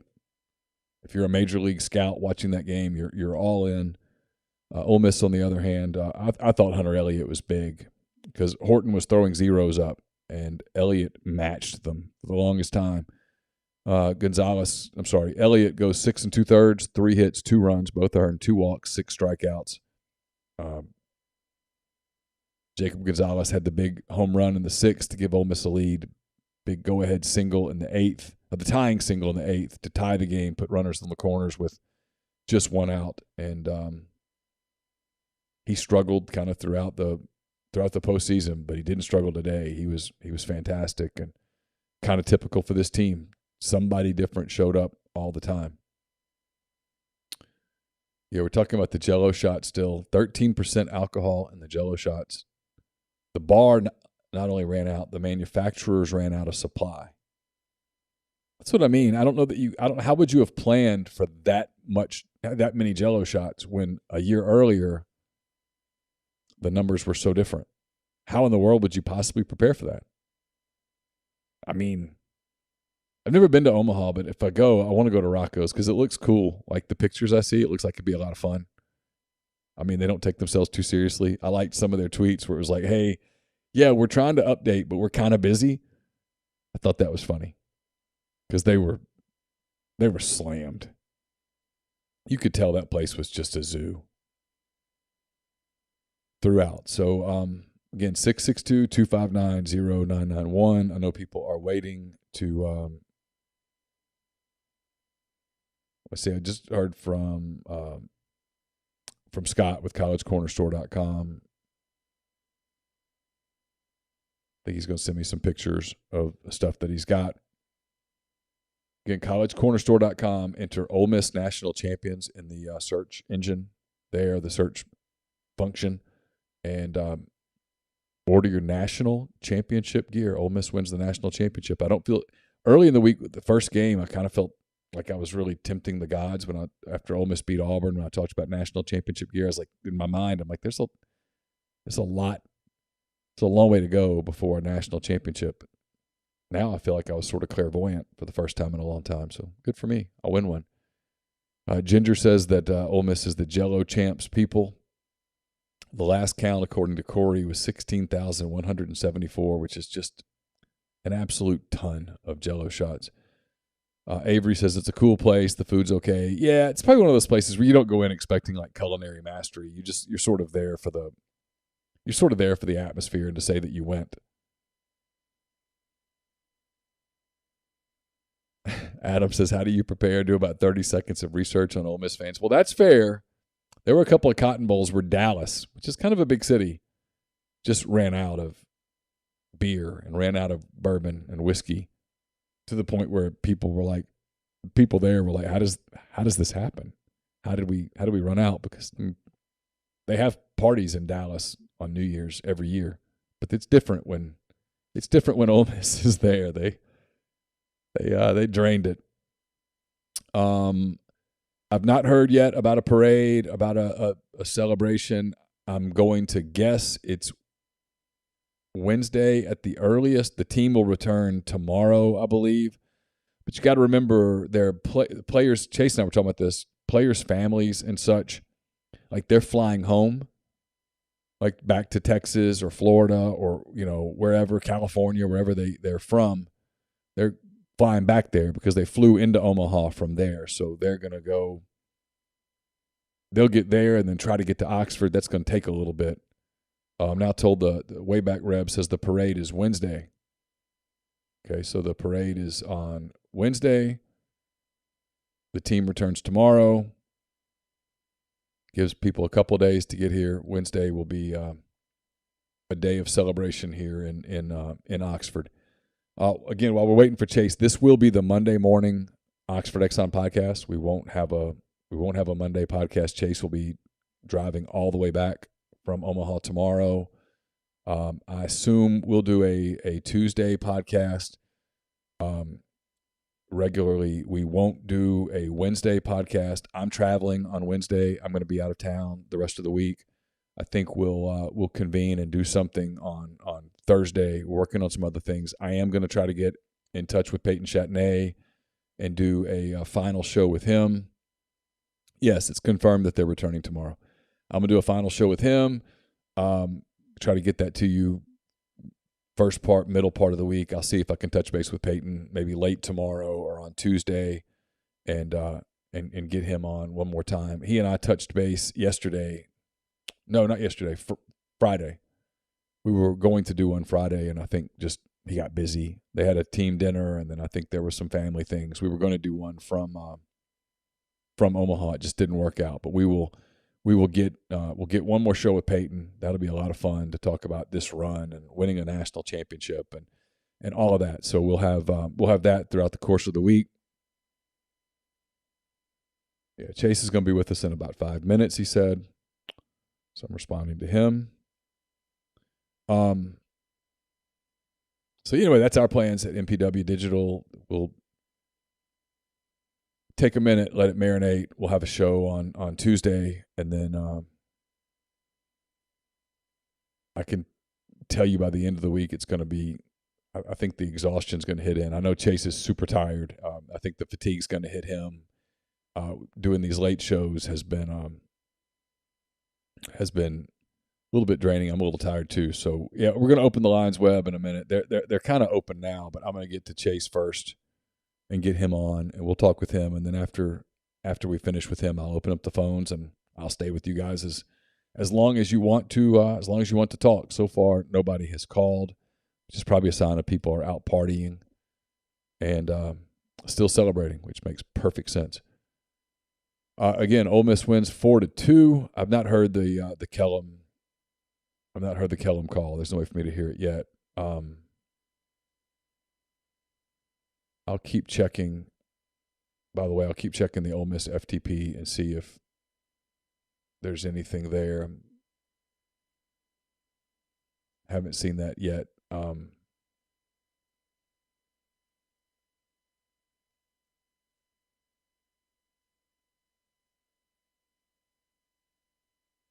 Looking for it now, just so you know. That's what I'm searching for, to see if by chance it's up on the FTP.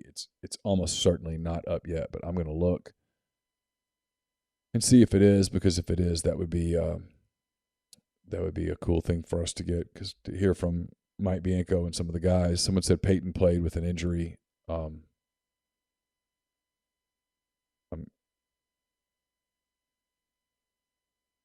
have to ask him about that. Obviously, I tried to kind of never do that with him. I tried to, not ask stuff like that over the course of the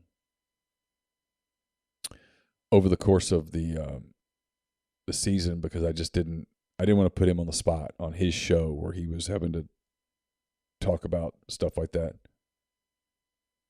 I'm having a hard time getting connected to the server. I'll keep trying in a minute. It's kind of doing. Once Chase starts talking, it'll be a little easier for me to search. Shadow Flash 12, thank you for the super chat. It says, Hotty Toddy, appreciate y'all. Neil and Chase, appreciate you, Shadow. That's very nice of you to say. Mike says the pressure was real for OU. I agree completely. I thought the pressure was I thought the pressure showed for them. I did. I thought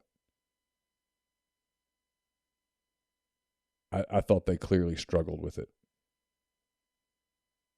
I just think Ole Miss was better than them. I've said this kind of throughout the day. I think looking back,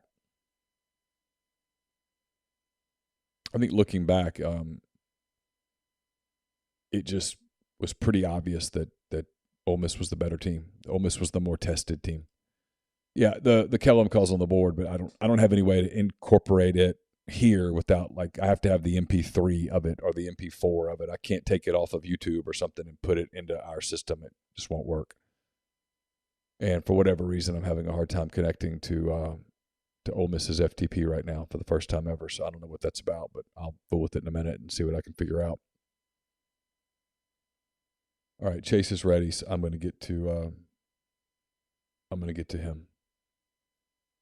Give me a minute while I get Chase on, and we'll talk to him from Omaha.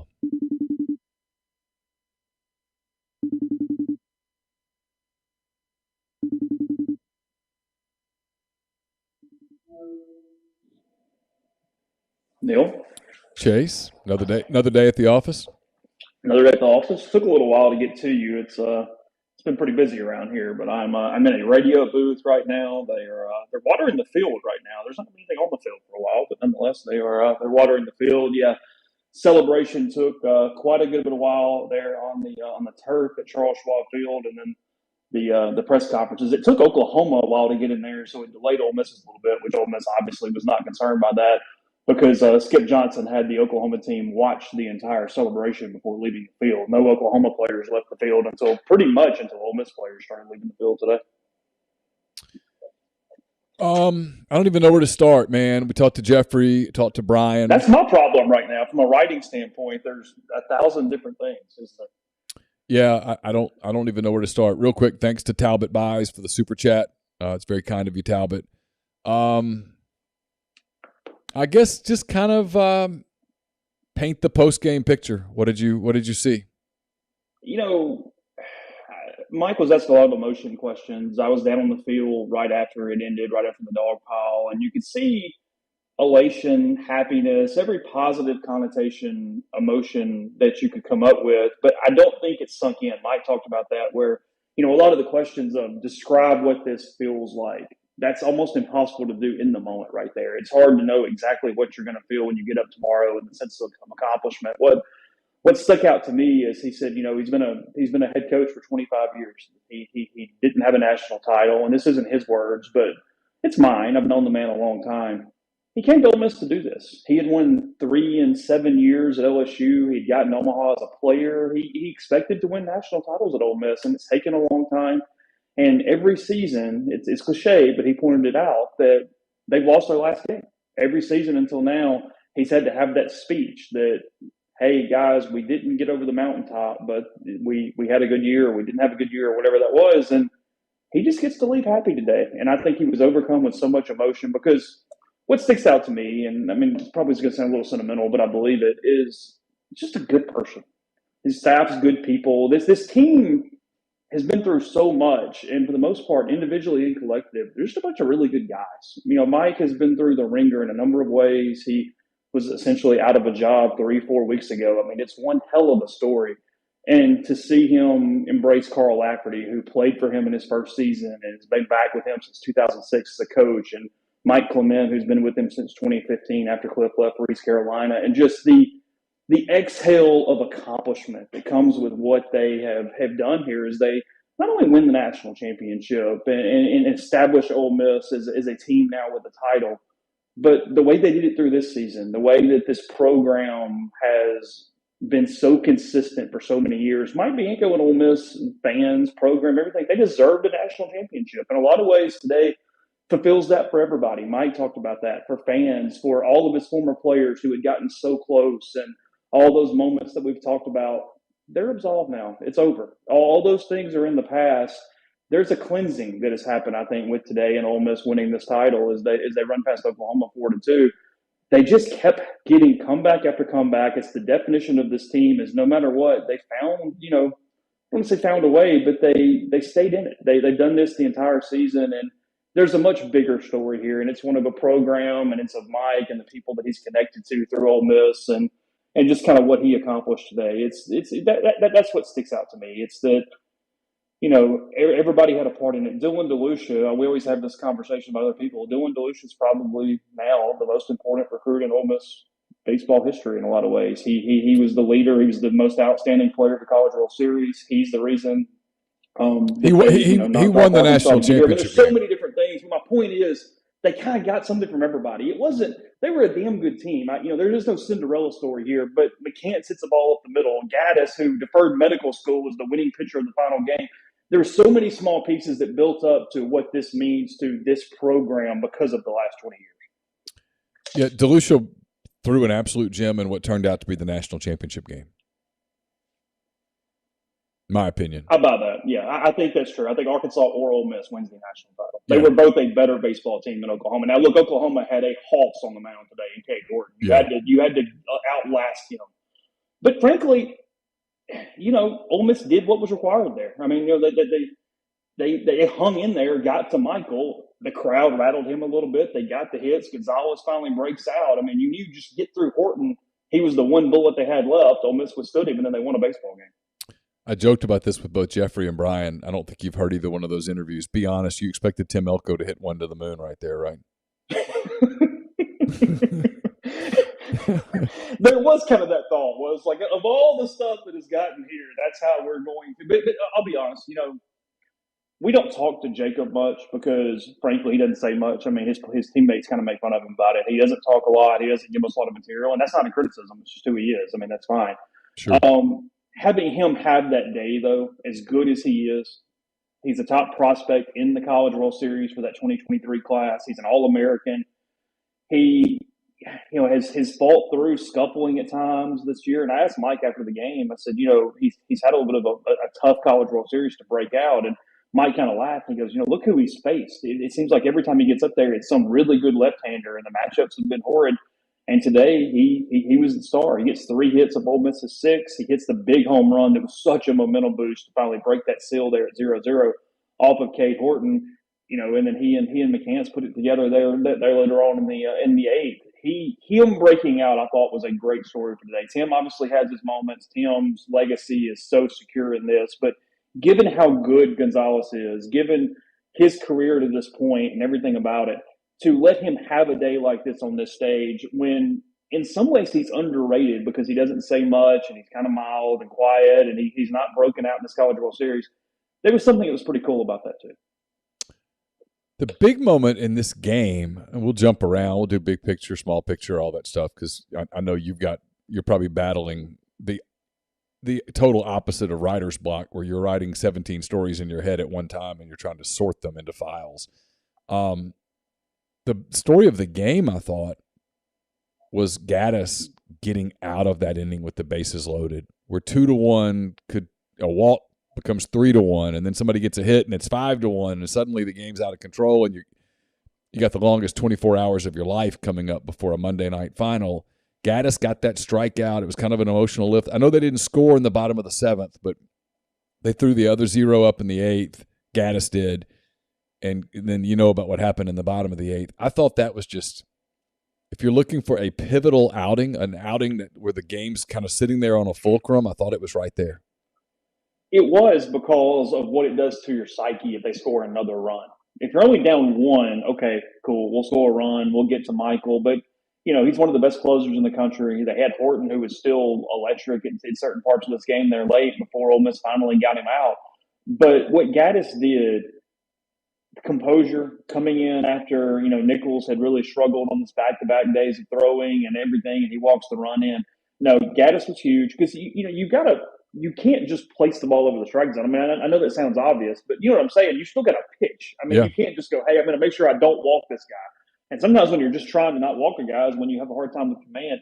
Look, Gaddis has become a hell of an addition for this team over the course of the postseason. I mean, he's been their steady left-hander out of the bullpen on a team that's devoid of left-handers. If it wasn't for him, they really wouldn't have a left-hander to throw out of the bullpen. And in some of those critical situations, and look, this wasn't really a left-right matchup. This was because he was the guy who's going to throw the ball in the strike zone, and he did that. And he's handled such big moments, and somebody who is acclimated to this league instead of playing in front of 300 or 400 people or whatever it was at Texas A&M Corpus Christi before getting here. No, but you saw it from Dunhurst. He spiked the baseball into the ground. It basically bounced up to the pitcher's mound, and whatever he did after that strikeout, he let out a yell, kind of yelled at his teammates, and yeah, you knew that even if it wasn't in the 7th, hey, that lineup was going to turn over. They were going to see Horton, or they're going to see another hard-throwing right-hander, which they could hit. They were going to get another opportunity, and they sort of escaped right there. And it's keeping it at 1 run was so crucial for everything to come because, once they tied it, Oklahoma kind of freaked out. Oklahoma, I thought – I was talking to Kendall Rogers about this, and I know now I'm jumping around, but it's fine. People are going to hang out with us. Is Oklahoma's body language in the bottom of the 8th and the top of the 9th was really weird. A couple of the players on the field after the game thought the crowd caused those wild pitches, pass balls, whatever they were, that they just Oklahoma with him coming in fresh, hadn't been in this environment, that they just kind of freaked out a little bit. And then in the 9th, they didn't even put a lot of effort in, if that makes sense. I mean, they kind of just rolled up to the plate, and they looked exhausted, they looked lethargic. It's almost kind of like they'd given up even with 3 outs left. I mean, you saw it with Jimmy Crooks, the Oklahoma catcher, in the bottom of the 8th. That first pass ball, there could have been a play at the plate had he hustled to get it. He sort of just walked back there and picked the ball up like it was an inevitability that the run was going to score. There was something that happened not extending, and then when McCants got that hit there in the 8th that sort of broke the Sooners. And it wasn't just from a scoring or where they are on the base pass. Their entire body language changed. It was a strange deal where instead of where Ole Miss was go, go, go, go, go, let's keep going, we've got outs left. Their mantra the entire College World Series has been when you have 2 outs, you still have 33% of the inning. They end up scoring more runs in this College World Series with 2 outs than in any other situation. Oklahoma almost kind of conceded right there. And then when you had Brandon Johnson coming in and throwing like he was juiced up, and it was hard and it was heavy and it was tough stuff to hit. It was over at that point. It became a pretty early coronation with 3 outs to go. Yeah, before the game, the announcers were talking about how it was like the place felt like Oxford, and it was Kyle who said that, and I was like, no, it doesn't. I mean, no offense to Oxford, because it's an electric atmosphere at Swayze for a big SEC weekend and stuff, but that was what would happen if you put two Swayzes on top of one another in Omaha. I mean, I mean that. I don't mean that as any kind of a criticism whatsoever. It was, I understood his point, but it was like, no, it's even more than that, and you could see how that would be intimidating if you were the team that all of the people inside the stadium, minus like 30, were cheering for. I mean, you could see how that could rattle you. Sorry, I didn't mean to cut you off. I looked it up this morning. Maybe other people have. Maybe you guys have talked about this. I was just kind of curious because I knew Oklahoma didn't draw a lot. But I thought, okay, they played Oklahoma State, which is 4,500, 4,000, whatever it is. Texas is somewhere in there. But Oklahoma's home games, I checked 3 Saturdays in a row and 3 Fridays in a row. Their largest announced attendance was 1,390 of what I looked at. So they can talk about it all they want to. There's no way that did not impact them because, no, it was like a quarterback getting rattled in a football game. When it was over, that hotty-toddy rang out as they handed the trophy or whatever, the one that was the most in unison. I'm not sure what was going on at the time. We were kind of down behind home plate. Suss looked at me and he said, I've heard one hotty-toddy since I've covered Ole Miss that was louder than that or as loud, and it was when A.J. Finley had that pick six to beat Texas A&M and steal it. That's the only time. I've been to a lot of Ole Miss football games.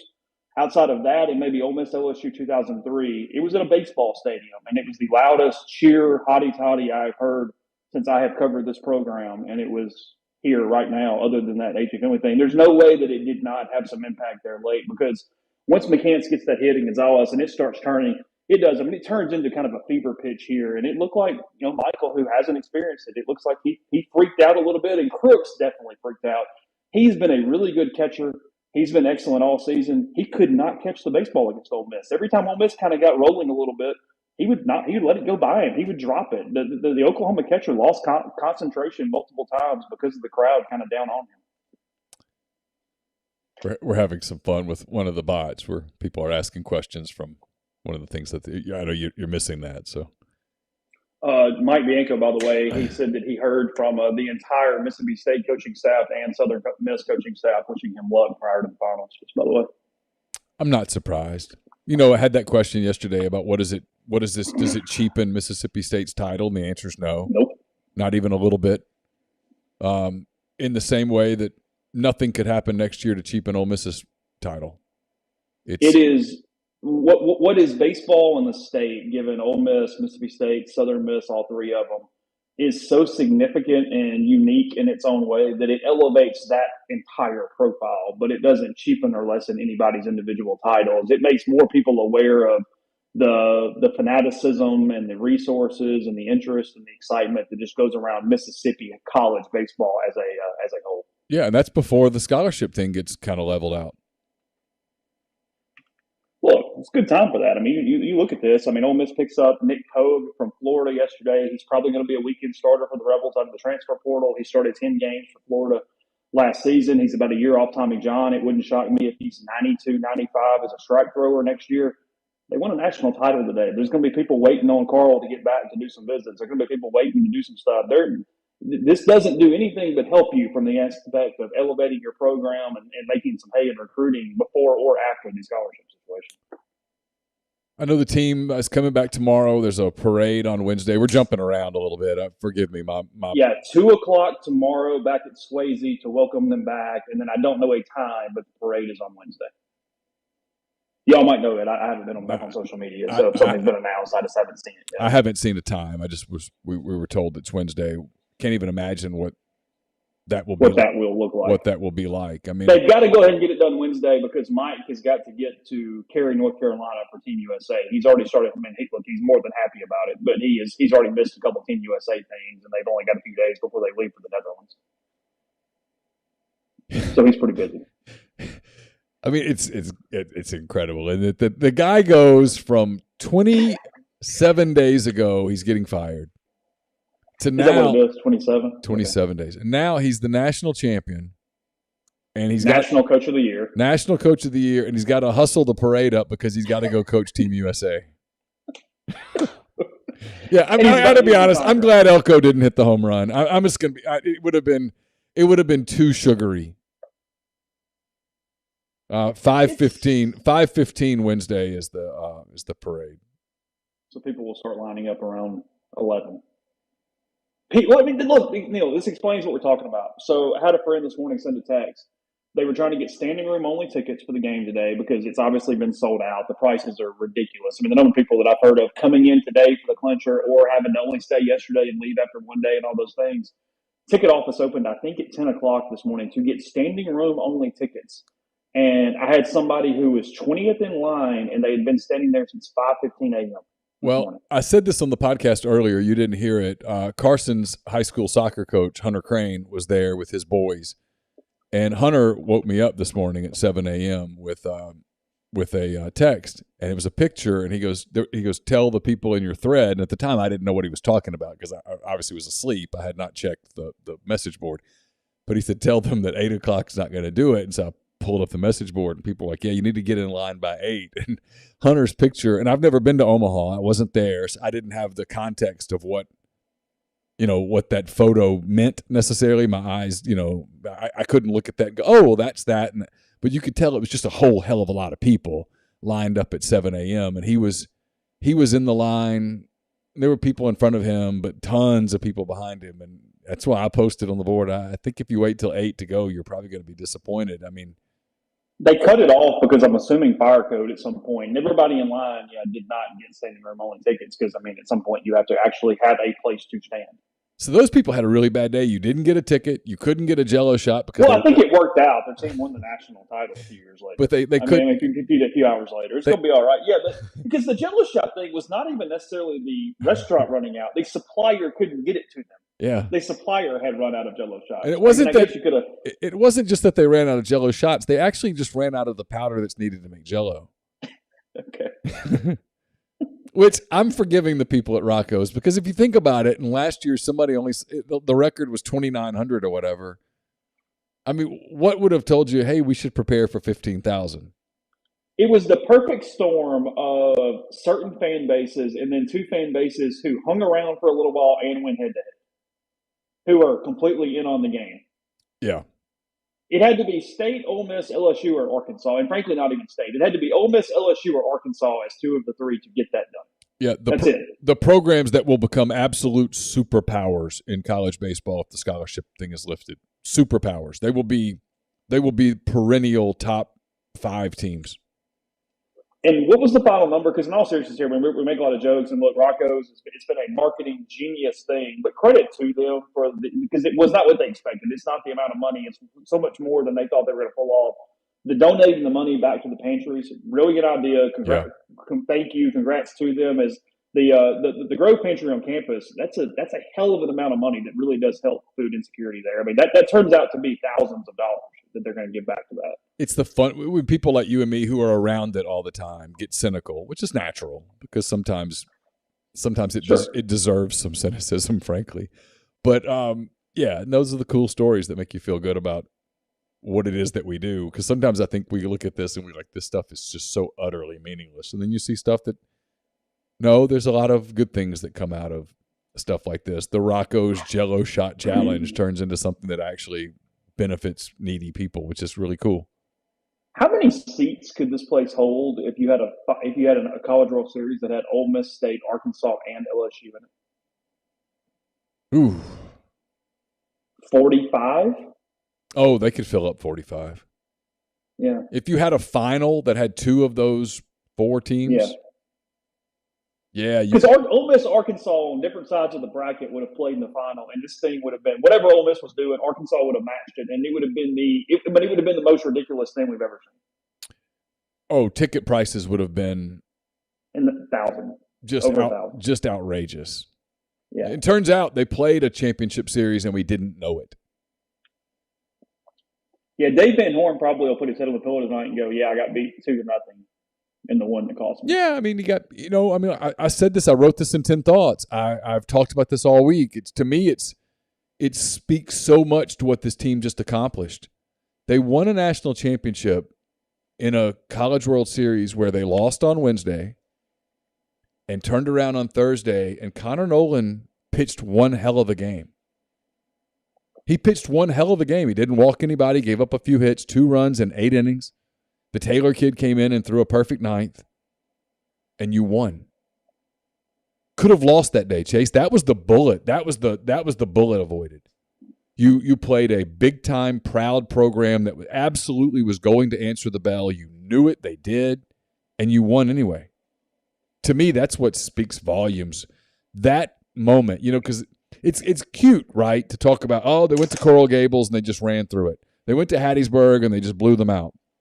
They blew out Auburn. They blew out Arkansas. Everything's just cruising. And then you get punched in the face. And a lot of times the team that gets punched in the face right there can't answer because it was too easy. And all of a sudden you get punched in the face and you're knocked out and it's too late and you wake up the next day and you lose 7-2 and you go home. To me, Thursday is where they won the championship. This weekend was a coronation. Thursday was the championship because that was the day that you had to have a little something to you. Because you knew on Wednesday night. Yeah, I'm sorry. You knew on Wednesday night. You knew on Wednesday night that you had lost a game that you could have won, that you had the bases loaded and you didn't get it done. You knew that in the back of your mind. And then the other thing you knew in the back of your mind, and I hope people don't do the whole Arkansas thing with me because I think this is important. You knew in the back of your mind because you play that program all the time. You knew absolutely beyond a shadow of a doubt that they were going to play a good game the next day. You knew that Connor Nolan was going to pitch well. You knew they were going to play good defense. You knew they were going to have quality at-bats. You knew you were in for it you knew if you didn't answer the bell, you were getting beat and you were going home. And for them to answer the way that they did, because, people do that WAOM thing and they're like, oh, well, this is it. That's it. It's over. If you don't show up, you're right. It is. If you're a little flat, if you play a little tight, if you play a little scared, you're right. To me, that's the story of this team is that Thursday. It is in a couple different ways. I mean, first, absolutely, because you take that punch, you come back and you said you win that game that we will eventually. In the moment, we don't appreciate enough just how good of baseball that was against Arkansas that day, and you pull it off and you beat them 2-0, and you send the Razorbacks home, and you're playing Oklahoma, and you're right. Look, Ole Miss was the better team. They're the better program. They were better than Oklahoma. They were the betting favorite to win this thing, and they should have been. But you're also playing another really hot baseball team that had won 3 straight games in the College World Series. You took that punch in the mouth on Wednesday and then went 3-0 to win the national title, win 3 straight games on a neutral field against the 2 hottest teams in the country, and finish the NCAA tournament 10-1.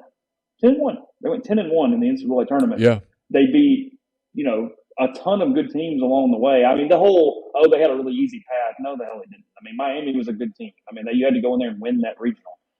Southern Miss had 2 really good starting pitchers. Now, they couldn't hit much, but you had to beat Hall. You had to beat Waldron. You had to do a lot of stuff there. And, we're kind of talking around in circles a little, but that is the story of this team is all that scar tissue and all the things that we've talked about on, you get in a tense moment and fans freak out.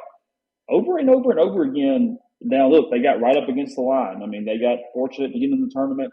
They were 7-14. We've talked about all those things. We'll continue to talk about it. But at every point, somebody said, nope, not today. We're not going to let it go over the edge. We're not going to have that we are Ole Miss moment all the way back to then. I mean, they're 7-14. They find a way to sweep Missouri. You and I have talked about it. Dylan DeLucia gets that critical strikeout on that full count on the Friday night against Missouri with the bases loaded after throwing 51 pitches. And if that thing spirals and a ball's in the gap, you could fall to 7-15, and that bitch is over. It's over right there. You know what else, Chase? They get that sweep. You know what else I was thinking about today, and I meant to write this in 10 thoughts. I just realized that your words made me remember something I was going to write, and I didn't do it. I failed. During the year when they were losing a bunch of games, people said, and it doesn't mean it was wrong. Don't get me wrong. People said, this team doesn't have enough jerks. It doesn't have enough assholes, frankly, is what the word that was used. And I think in the end, the fact that it is a group of really good kids, good young men, people who cared about one another, people who it meant something to them, nice guys, I think that actually ended up helping them. Because if you had a few jerks at 7-14, a few of those people would have said, hey, you know what? F this. I'm about to look out for me. This is his fault and his fault and his fault. Screw it. I don't care. Screw it. And instead, you had a bunch of guys that they had a couple of meetings and they talked and people said some uncomfortable things and all of that stuff, but they actually really cared about one another. Like, that's the one thing that people say, what'd you get out of doing the show with Peyton? It was that. It was that these guys really liked one another. Like, Peyton talked about, that trip to Arkansas. He talked about the trip to Baton Rouge subsequently.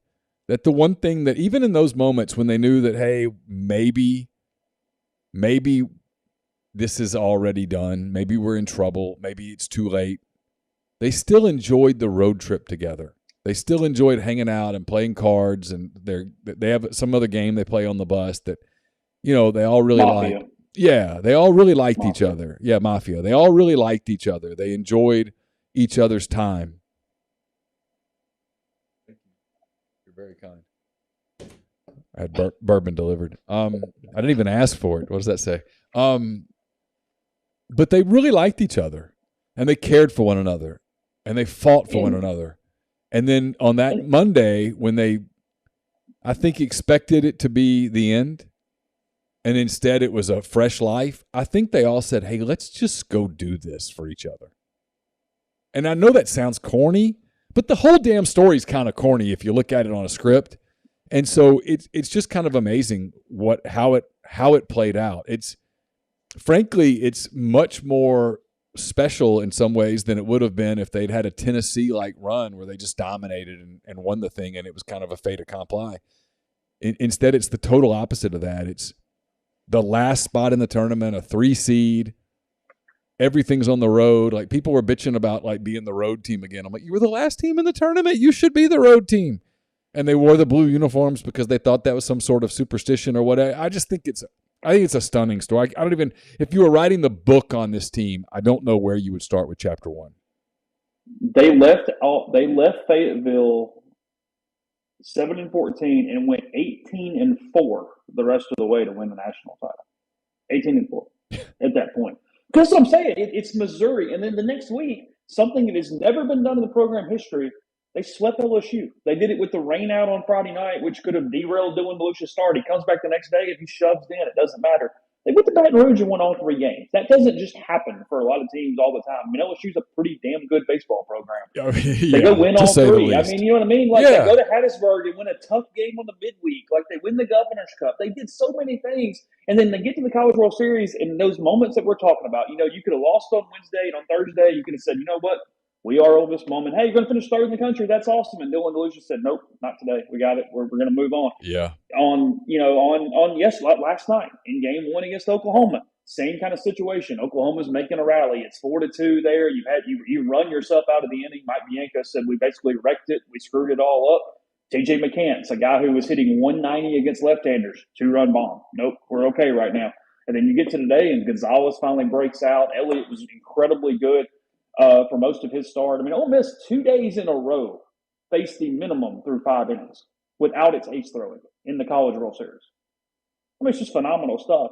And then you get today and you do what's happened. I mean, it's remarkable where every time they got to that moment, and it wasn't just Elko and it wasn't just Graham, even though Kevin is incredibly clutch and he's had a hell of a year in key situations, somebody picked him up and said, no, we're not going to let it end, or we're not going to let it do this, and kind of saved them. And that went all the way today to Gaddis, and that went all the way to Gonzalez and McCants. And, look, Justin Bench, that could have gone horribly wrong. That was a straight steal when McCants went 1st to 3rd. It really set up that inning. It was a straight steal. Bench saw it and poked it through the infield because he knew he had room over there. Oh, that was not a hit and run?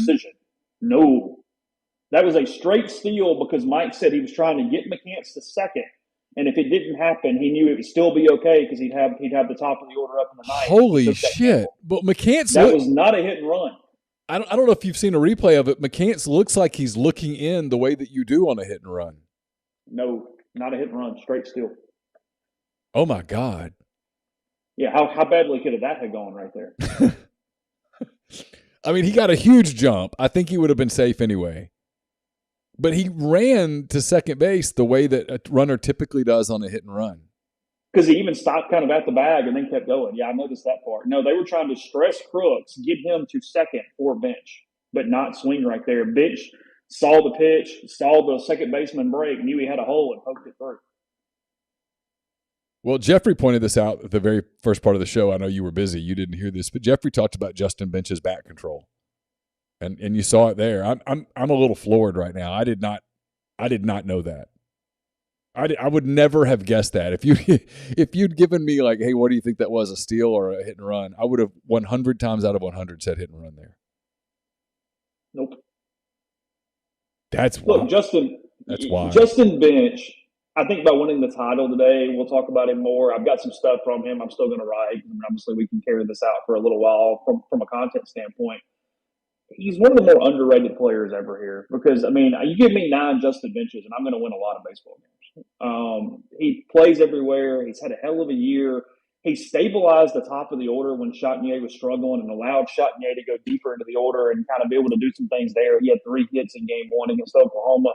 Bench was a catalyst, especially with Gonzalez struggling, that really bridged that thing to Elko and Graham and Alderman. But also it bridged that, hey, when Harris and Dunhurst and Chatagnier were playing well, there was somebody there to kind of drive them in and move it and pick it up from that standpoint. I mean, you can in key moments, you can make the argument, maybe not MVP, but that they're not anywhere near here. Not only just but without Justin Bench, but the way he has played and the way he impacts the game in so many different ways. You know, for those guys, we talk about Mike, but for those guys that came back, that, you know, their careers were interrupted by COVID. Last year, they got to the Super Regional Game 3, and they couldn't get it done out in Tucson. Justin Bench has lost 2 Super Regional Game 3s and had COVID in the season. That's his career before this year. To finish the way that they did, I'm sure you've talked to some of them. Have they even been able to wrap their minds around it yet? No, not to the point. I think that, you know, when you get them, you know, maybe after the parade or next week, or you just call and say, hey, now that you've gotten home, and what do you think?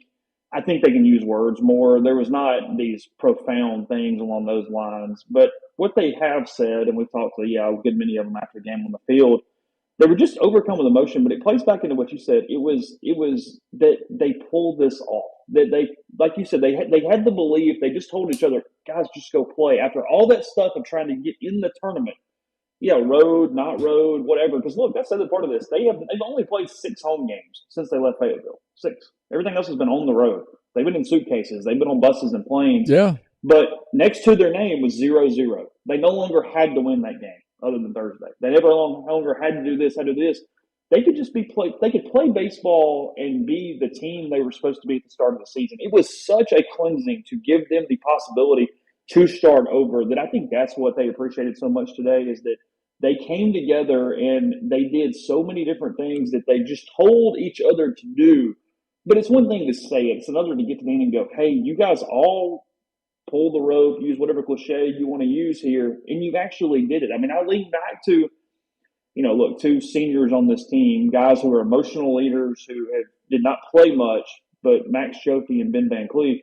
Ben Van Cleve was the guy for that SEMO game. They got beat 13-3 by Southeast Missouri in Oxford on a Tuesday night. It was the low point of the season from the standpoint of it was just terrible. They were awful. Mike yelled at them. He got all over them. I mean, it was 2004 Mike all over again. He just railed them that night. And afterwards, Ben Van Cleve gets up there. He holds a team-only meeting, a guy who's basically a pinch hitter. It's not Elko or somebody like that. And he just begs them, hey, stay with us. We're okay. Find a way to 14-16.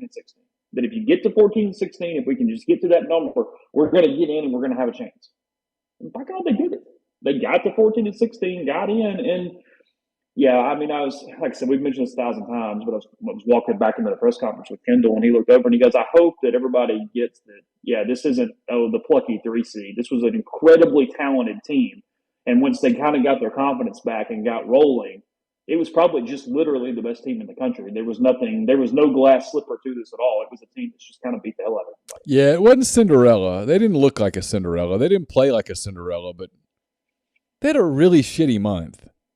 Awful. Yeah, they lost 4 straight SEC games, series, and didn't win a Saturday SEC game until the 7th or 8th week, the 8th weekend of the season. Lost a lot of late games, 1-run games, kind of threw some games away. I mean, you could have made the case on Selection Monday that they didn't belong. I mean, I think they did. Clearly, they showed that they did. But you could have made the case that day that they don't deserve to get in. I mean, had they not gotten in, I don't know that there would have been a major uproar nationally that, oh my God, Ole Miss didn't get in. I mean, that's how close it was. I mean, it's hard to say that now when they just won the national championship, but if you go back 4 weeks and that morning, if someone had said, hey, like when you and I, instead of having the conversations that we had when we were like, hey, I heard they're in, if one of us had said, hey, I heard they're not in, neither one of us would have been on the other end of the surprise going, oh, really? It would have been just, okay. I was preparing for them to not be in and for everything to come that was going to come from that when, I got a text, and I'm not going to give the person away, even though it would be fine now. And it was a GIF, and it was somebody, it was basically laughing, but not like in like a whatever. It was just like, can you believe this? They got in, like this, the story's not over. All this is going on around Mike, and nope, hold up. They're about to play more games. And I even qualified. I said, look, I'm a little slow this morning. What does that mean? And I got back. They're in Miami. And it was like, holy crap. Yeah. And that's when you called me and I talked to someone who said they were in and I didn't believe them. Yeah. And so to the point that you didn't even call me and tell me. I didn't tell you. And so I said, let me ask this person who the source was. And so I texted the person. I said, who's your source? And he's like, you can't out me. I'm like, I'm not outing. I need to know if this is real. And he tells me who the source is, and I'm like, oh, my God. They're in. Yeah, because the source was A+. It was good. Yeah. At that point, we're like, well, we have it.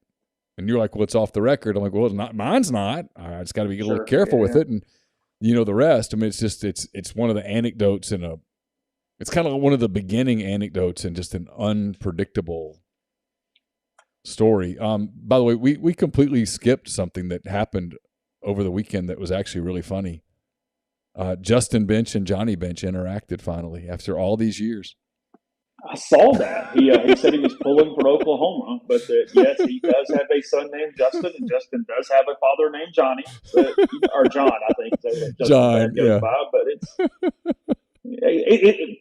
time is a flat circle. It's taken this long, but here we are from when Justin Bench committed to Ole Miss, and God, that would have been 2016. He was announced as Johnny Bench's son, and I thought he was. This was not that Johnny Bench. I laughed. It's true. I laughed so hard, man. I mean, it was the funniest. It was one of the funniest tweets I've ever seen. And you had to be like inside of it to understand it, but I got more pleasure out of that tweet than I should have. I enjoyed it thoroughly. The whole story is stupid. I mean, when you go through everything, there is so much here. Like you said, Hollywood would go, yeah, no, guys, come on. You're going to need a little more stuff there. This is too fluffy because, I don't know. I mean, I'm watching Mike there at the end, and, I mean, it's no secret. I'm close with Carl, and, I mean, it's just seeing those people go through the hell that they've gone through on the field and just trying to get there and have that moment. I mean, it's emotional. It's something that, I mean, it's been your life's work if you're them for so long to get to this place and to do this and to seize the opportunity when you finally get there and get in that position and the hell that you would be under. Because, look, they're humans. They knew that jobs were in jeopardy. They knew they might be doing something else with their families and whatnot coming up. And to have that release that comes with today, I mean, the last out and Mike does his fist pump and I think Mike Clement picks him up in his arms, and he's able to celebrate with Carl and Henry Lartigue, a couple of former players that have been close. And yeah, there's something pretty special to that. I mean, I know I'm kind of going back to the very beginning, but at the end of the day, there's so many different storylines, and they all kind of revolve around overcoming different levels of adversity and people and the kind of the long game. That if you just stick with the process and trust each other, some pretty cool stuff might happen at the end of it. Yeah, Ginger says The Blind Side is more realistic than this story, and even that wasn't real. True. And even that wasn't real. Yeah, I mean, this is Mike's job now as long as he wants it, right? Yeah, I think that my hunch is that he's going to get a new contract. I don't think you can just roll him over and let the bonuses kick in. If I'm his agent, I'm on the phone tomorrow. Do what? If I'm his agent, I'm on the phone tomorrow. Yeah, hey Keith, let's chat. Well, I mean, because look, I mean, no joke, seriously. I mean, how many programs in the country? I feel like we're going in circles, but how many times have we covered a national championship? How many programs in the country would have taken 25,000 people to Omaha, Nebraska during basically a recession when the price of gas is $4.70 or whatever it is a gallon, when hotel rooms are insane, when airplane fares are crazy, when the tickets are hard to get, sometimes impossible to get. I mean, how many people would how many fan bases? It's kind of like downtown Omaha was sort of like the Grove. There were, for all the thousands of people that were in Charles Schwab Stadium, there were also, I'm guessing, a few thousand that were hanging out at bars and restaurants in Omaha just to say they were there. I mean, how many programs in the country can say that? I mean, Mississippi State, sure. Probably Arkansas, LSU for sure. I think that's where it stops. I mean, I think it's it. I think that's it. I think it's those four. And Mike built Ole Miss. He did. And a lot of Ole Miss people in the past didn't like that, but Mike built Ole Miss. He did. That program was not, before Mike Bianco, Chase, that program was not in the same category with the other ones that we just named. Look, they haven't had the postseason success, but when you look at this thing over a 5-year period, Ole Miss was a national seed. I get Tennessee Tech happened, but they were a national seed in 2018. Super regional, COVID, when you had potentially the best team in the country. Super regional, national champion. They have elevated to now Ole Miss baseball is a top 5 program in the country, period. Yeah, absolutely. Absolutely. There's no other, hey, who are the top programs in the country? Well, I mean, do whatever list you want to, but Ole Miss has got to be in that list. I mean, nobody else has their regular season consistency, period, really. And then now it's a completely different ballgame with the national title and what they've got going. And, look, they overcame Mississippi State too, but Ole Miss especially, the resources and the discrepancy that they overcame. And I'm not going to make this about scholarships because this is just a celebration time, but it's relevant on the level of coaching job they did to pull this damn thing off. It's a remarkable achievement that they did here. Daniel Cotto, Chase. He just said, I guess the New Heights press release ended up being true. You know what? Yes. So Keith, you know what? You're right. Sorry. I apologize for all that the entire year. That's on me. I'll eat that one. If they end up in the Sweet 16 in basketball, we're truly going to be eating some words. We'll just sit here on camera and cook a crow. The first 3 weeks of the year, they were 10-run ruling everybody, and they looked really good and all this. And you said, hey, they got some issues. We're a little worried about pitching, but Ole Miss is really damn good. Had you told us on March 1st, hey, they're going to go 10-1 in the postseason, and they're going to win the national title, you thought that entire thing was going to look like Tennessee and be like this milquetoast, just run through power of a season. No. They're like the buddies walking out of the casino at 4 a.m. I mean, they've seen some things on the way to this title as they've gotten here. So it's been totally different from that. I mean, Tennessee swept them that day, and when Tennessee left town, they said, "Hey, one of these two teams is going to win the national title." And you go, "Well, congratulations, Vols." You'd have told Tony, you're kind of a jerk, but you're going to win a championship. Yeah, wasn't even here. Well, and it's the point, right? People were doing the thing about whether this was Mike's best team, and obviously it wasn't his best team in terms of if you put his teams against one another in a series or what. This team probably isn't the one that wins it, but that's not the way sports works. It's just. And I will say they turned out to be a very complete team. They did. They did not have. I mean, frankly, they didn't have one. They didn't have an Achilles heel at the end of the year. Because they got such out of Doherty here. They got so much out of Gaddis. Mike ended up developing a pretty deep, good bullpen for the most part. I mean, it was a little unorthodox, but they put everything together where they had kind of the right amount of guys. I mean, and this is a team that, they lost one of their best relievers in the middle of the year because Riley Maddox is out with Tommy John. And they still overcame that. I mean, Mason Nichols' development, John Gaddis' development. John's not the same pitcher today he was in February. He's much better. They've done a remarkable job finding roles for people and kind of finding ways to, maybe that's not the player that fits every role, but they can fit this one niche. And you put all those things together, it becomes pretty remarkable. What's your plan for the night? Do you even have a writing plan at this point, or are you just waiting for something to hit you? I know where I'm starting with the main story. I'm going to get it out of the way. I know the lead note on my notebook. And I'm going to look, like you said, I've got 1,000 different stories. They'll matriculate out over the next 4 or 5 days and just kind of start wrapping it that way. There's some people I want to talk to. There's a couple things I want to do that's going to take some time. Got a couple bigger things I'm trying to work on as well. So yeah, it's there's a lot here. But for tonight, there's a message I want to tell. There's a couple minutia things that I want to get out, and then when I get back to Oxford tomorrow, thank God, I've been going for quite a while. When that happens, I'll be able to kind of sort it out, see what I've said, see what I haven't said, and we'll go from there. I'm sure you and I will talk at some point tomorrow morning. Safe travels. I know you're going to hit the road, and it's a long drive, and yeah, be careful driving, and we'll talk at some point tomorrow. Absolutely. All right. Thank you. That's Chase Parham from Omaha, Ole Miss. Again, the national champion. Chase did a phenomenal job throughout the course of the College World Series. And Ole Miss is champs after beating Oklahoma 4-2. Ole Miss rolls through the postseason I know we just did the math a minute ago. It's 3-2. Yeah, 9-1 in the postseason. Incredible. 9-1 against that kind of competition, all the way from home. Really a remarkable accomplishment. I just don't know that anybody ever saw that coming. I'm trying to delete the bots as soon as it happens, but I guess you guys are clearly seeing them. I'm doing the best I can. All right, phone lines. I'm going to open them up. There's the number, 662-259-0991.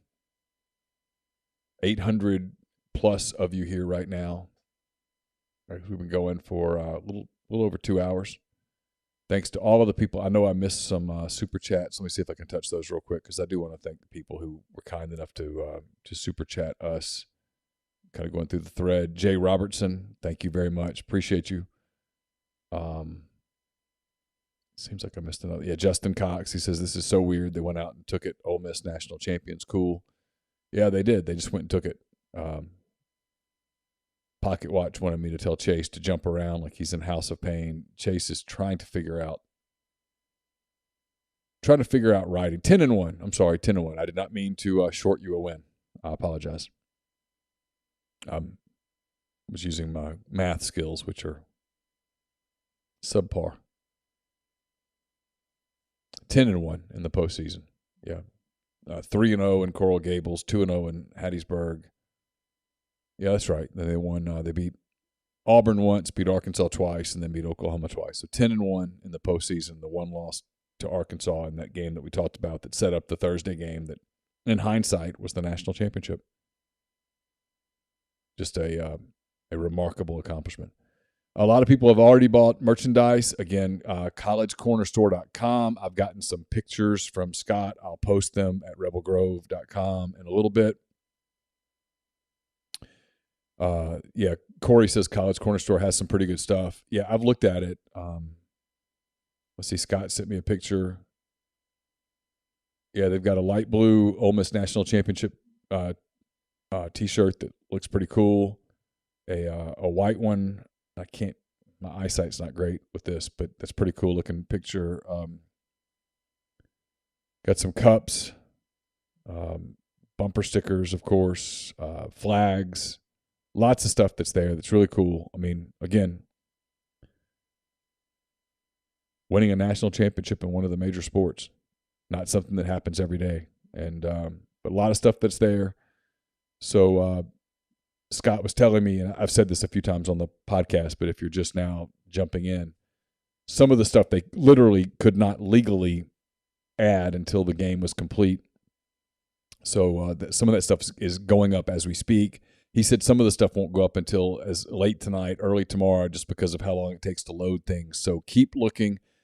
Check out their site, collegecornerstore.com. Check them out on Facebook, on Instagram. Be looking for the links. It's all there. Get your stuff. And if there's any place, I've had people ask about a promo code. There is no promo code. Just go get the stuff. It's a national championship. And if you happen to talk to them, please tell them how much you appreciate them sponsoring not just this show, but all of these shows, because there was no guarantee, obviously, in an 8-team tournament where all 8 teams are good, There's no guarantee that you're winning the national championship. And I think Scott kind of gambled a little bit that maybe they would, and that gamble paid off.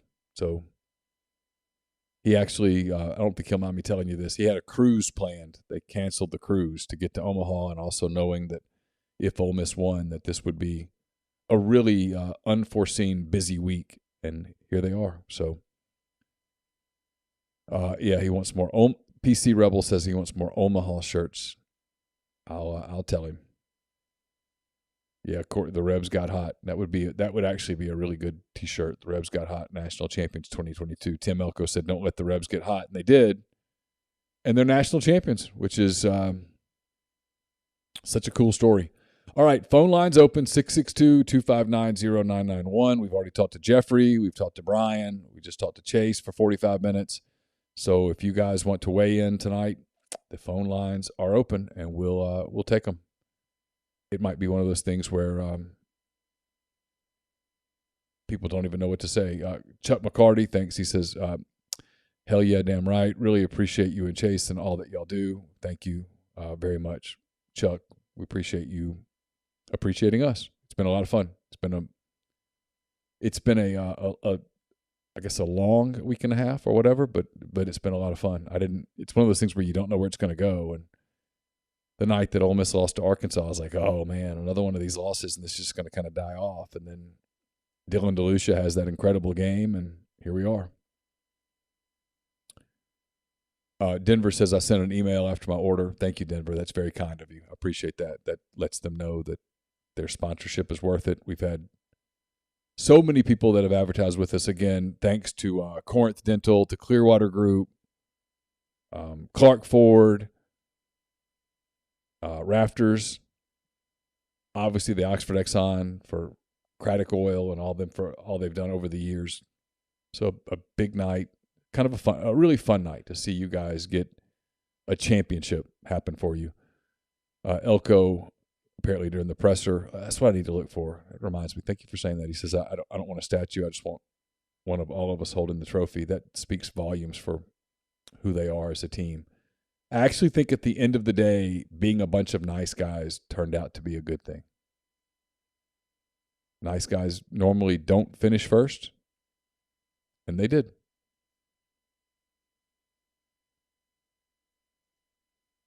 Still nothing on the FTP. I'm going to look and see. I'd asked for an email, see if I've gotten that. I don't think I have.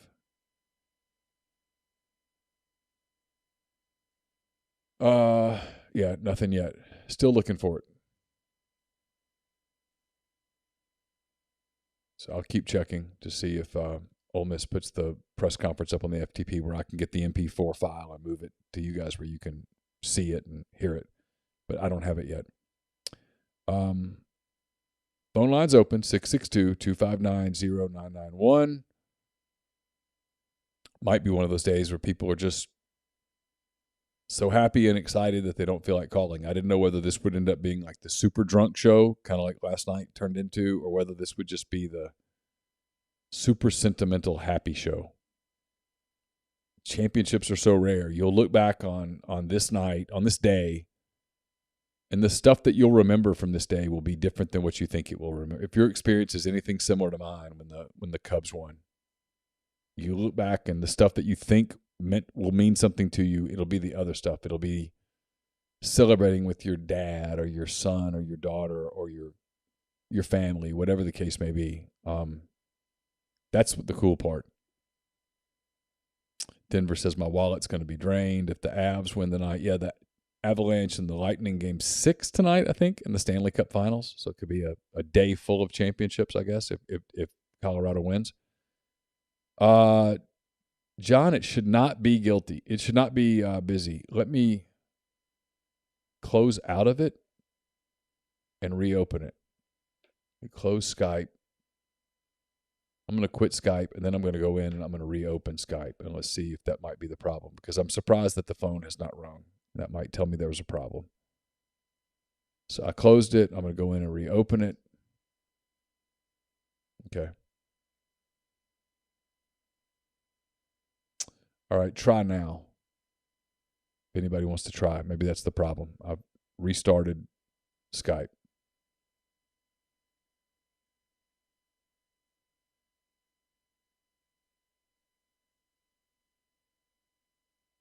No idea why it's getting the busy signal. I'm looking. Oh, well, that's a problem. Let me see if I can figure that out. Trying to recover our Skype account as we speak, so hang tight.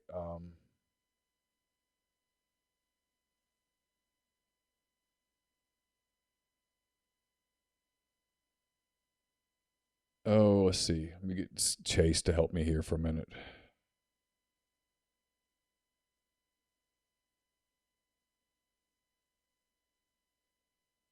We're having a Skype issue.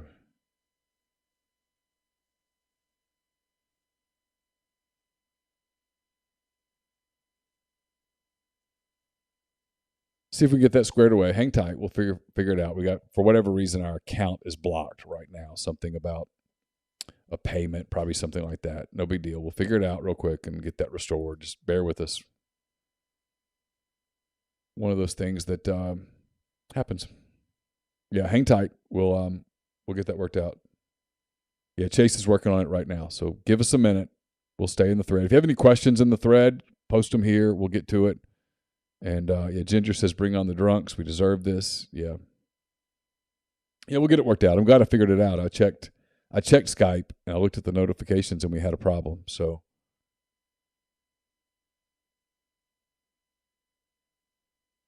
Chase is working on that real quick.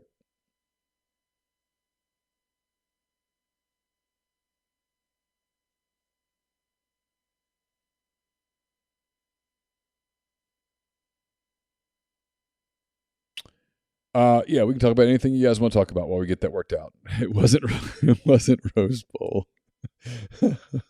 Yeah, Jeffrey gave out his address on the show. It's been a day. I've got 29 text messages that I've missed.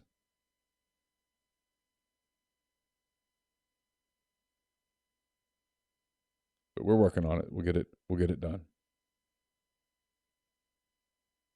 I didn't think the announcers, I saw people complaining about the announcers. I thought the announcers did an okay job. I mean, you got to remember that they are talking to a national audience. And when you're talking to a national audience, you're assuming that a lot of those people don't watch college baseball during the year. You're assuming that a lot of that audience doesn't know anything about Ole Miss, doesn't know anything about Oklahoma, and they're trying to tell those stories. They're trying to keep people engaged. And that's where a national broadcast on a game like today sometimes I think falls flat to the diehard fans of the teams that are playing in the game. That's not really who they're talking to. They're trying to make sure that they let people know who these teams are, what their stories are. It's the reason why sometimes the analysis and the stuff, the color that they use is the exact same on every game. Because as these tournaments go along, the further they go along, the newer the audience becomes. I thought they did a good job. I really did. I thought Kyle Peterson was good. Ravitch, outside of his complete butchery of Peyton Chatney's name, I thought was good. It's just a totally different it's a different broadcast.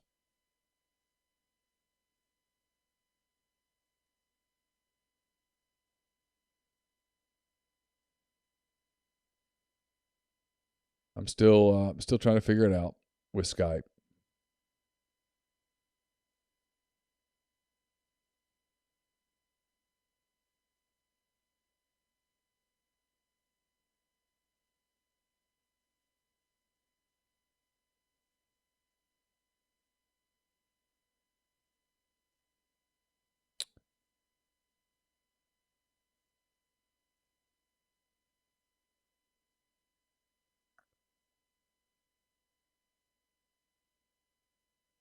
Appreciate your patience. We're trying to get it done. Someone says, "What does this win mean for Ole Miss sports as a whole?" You know,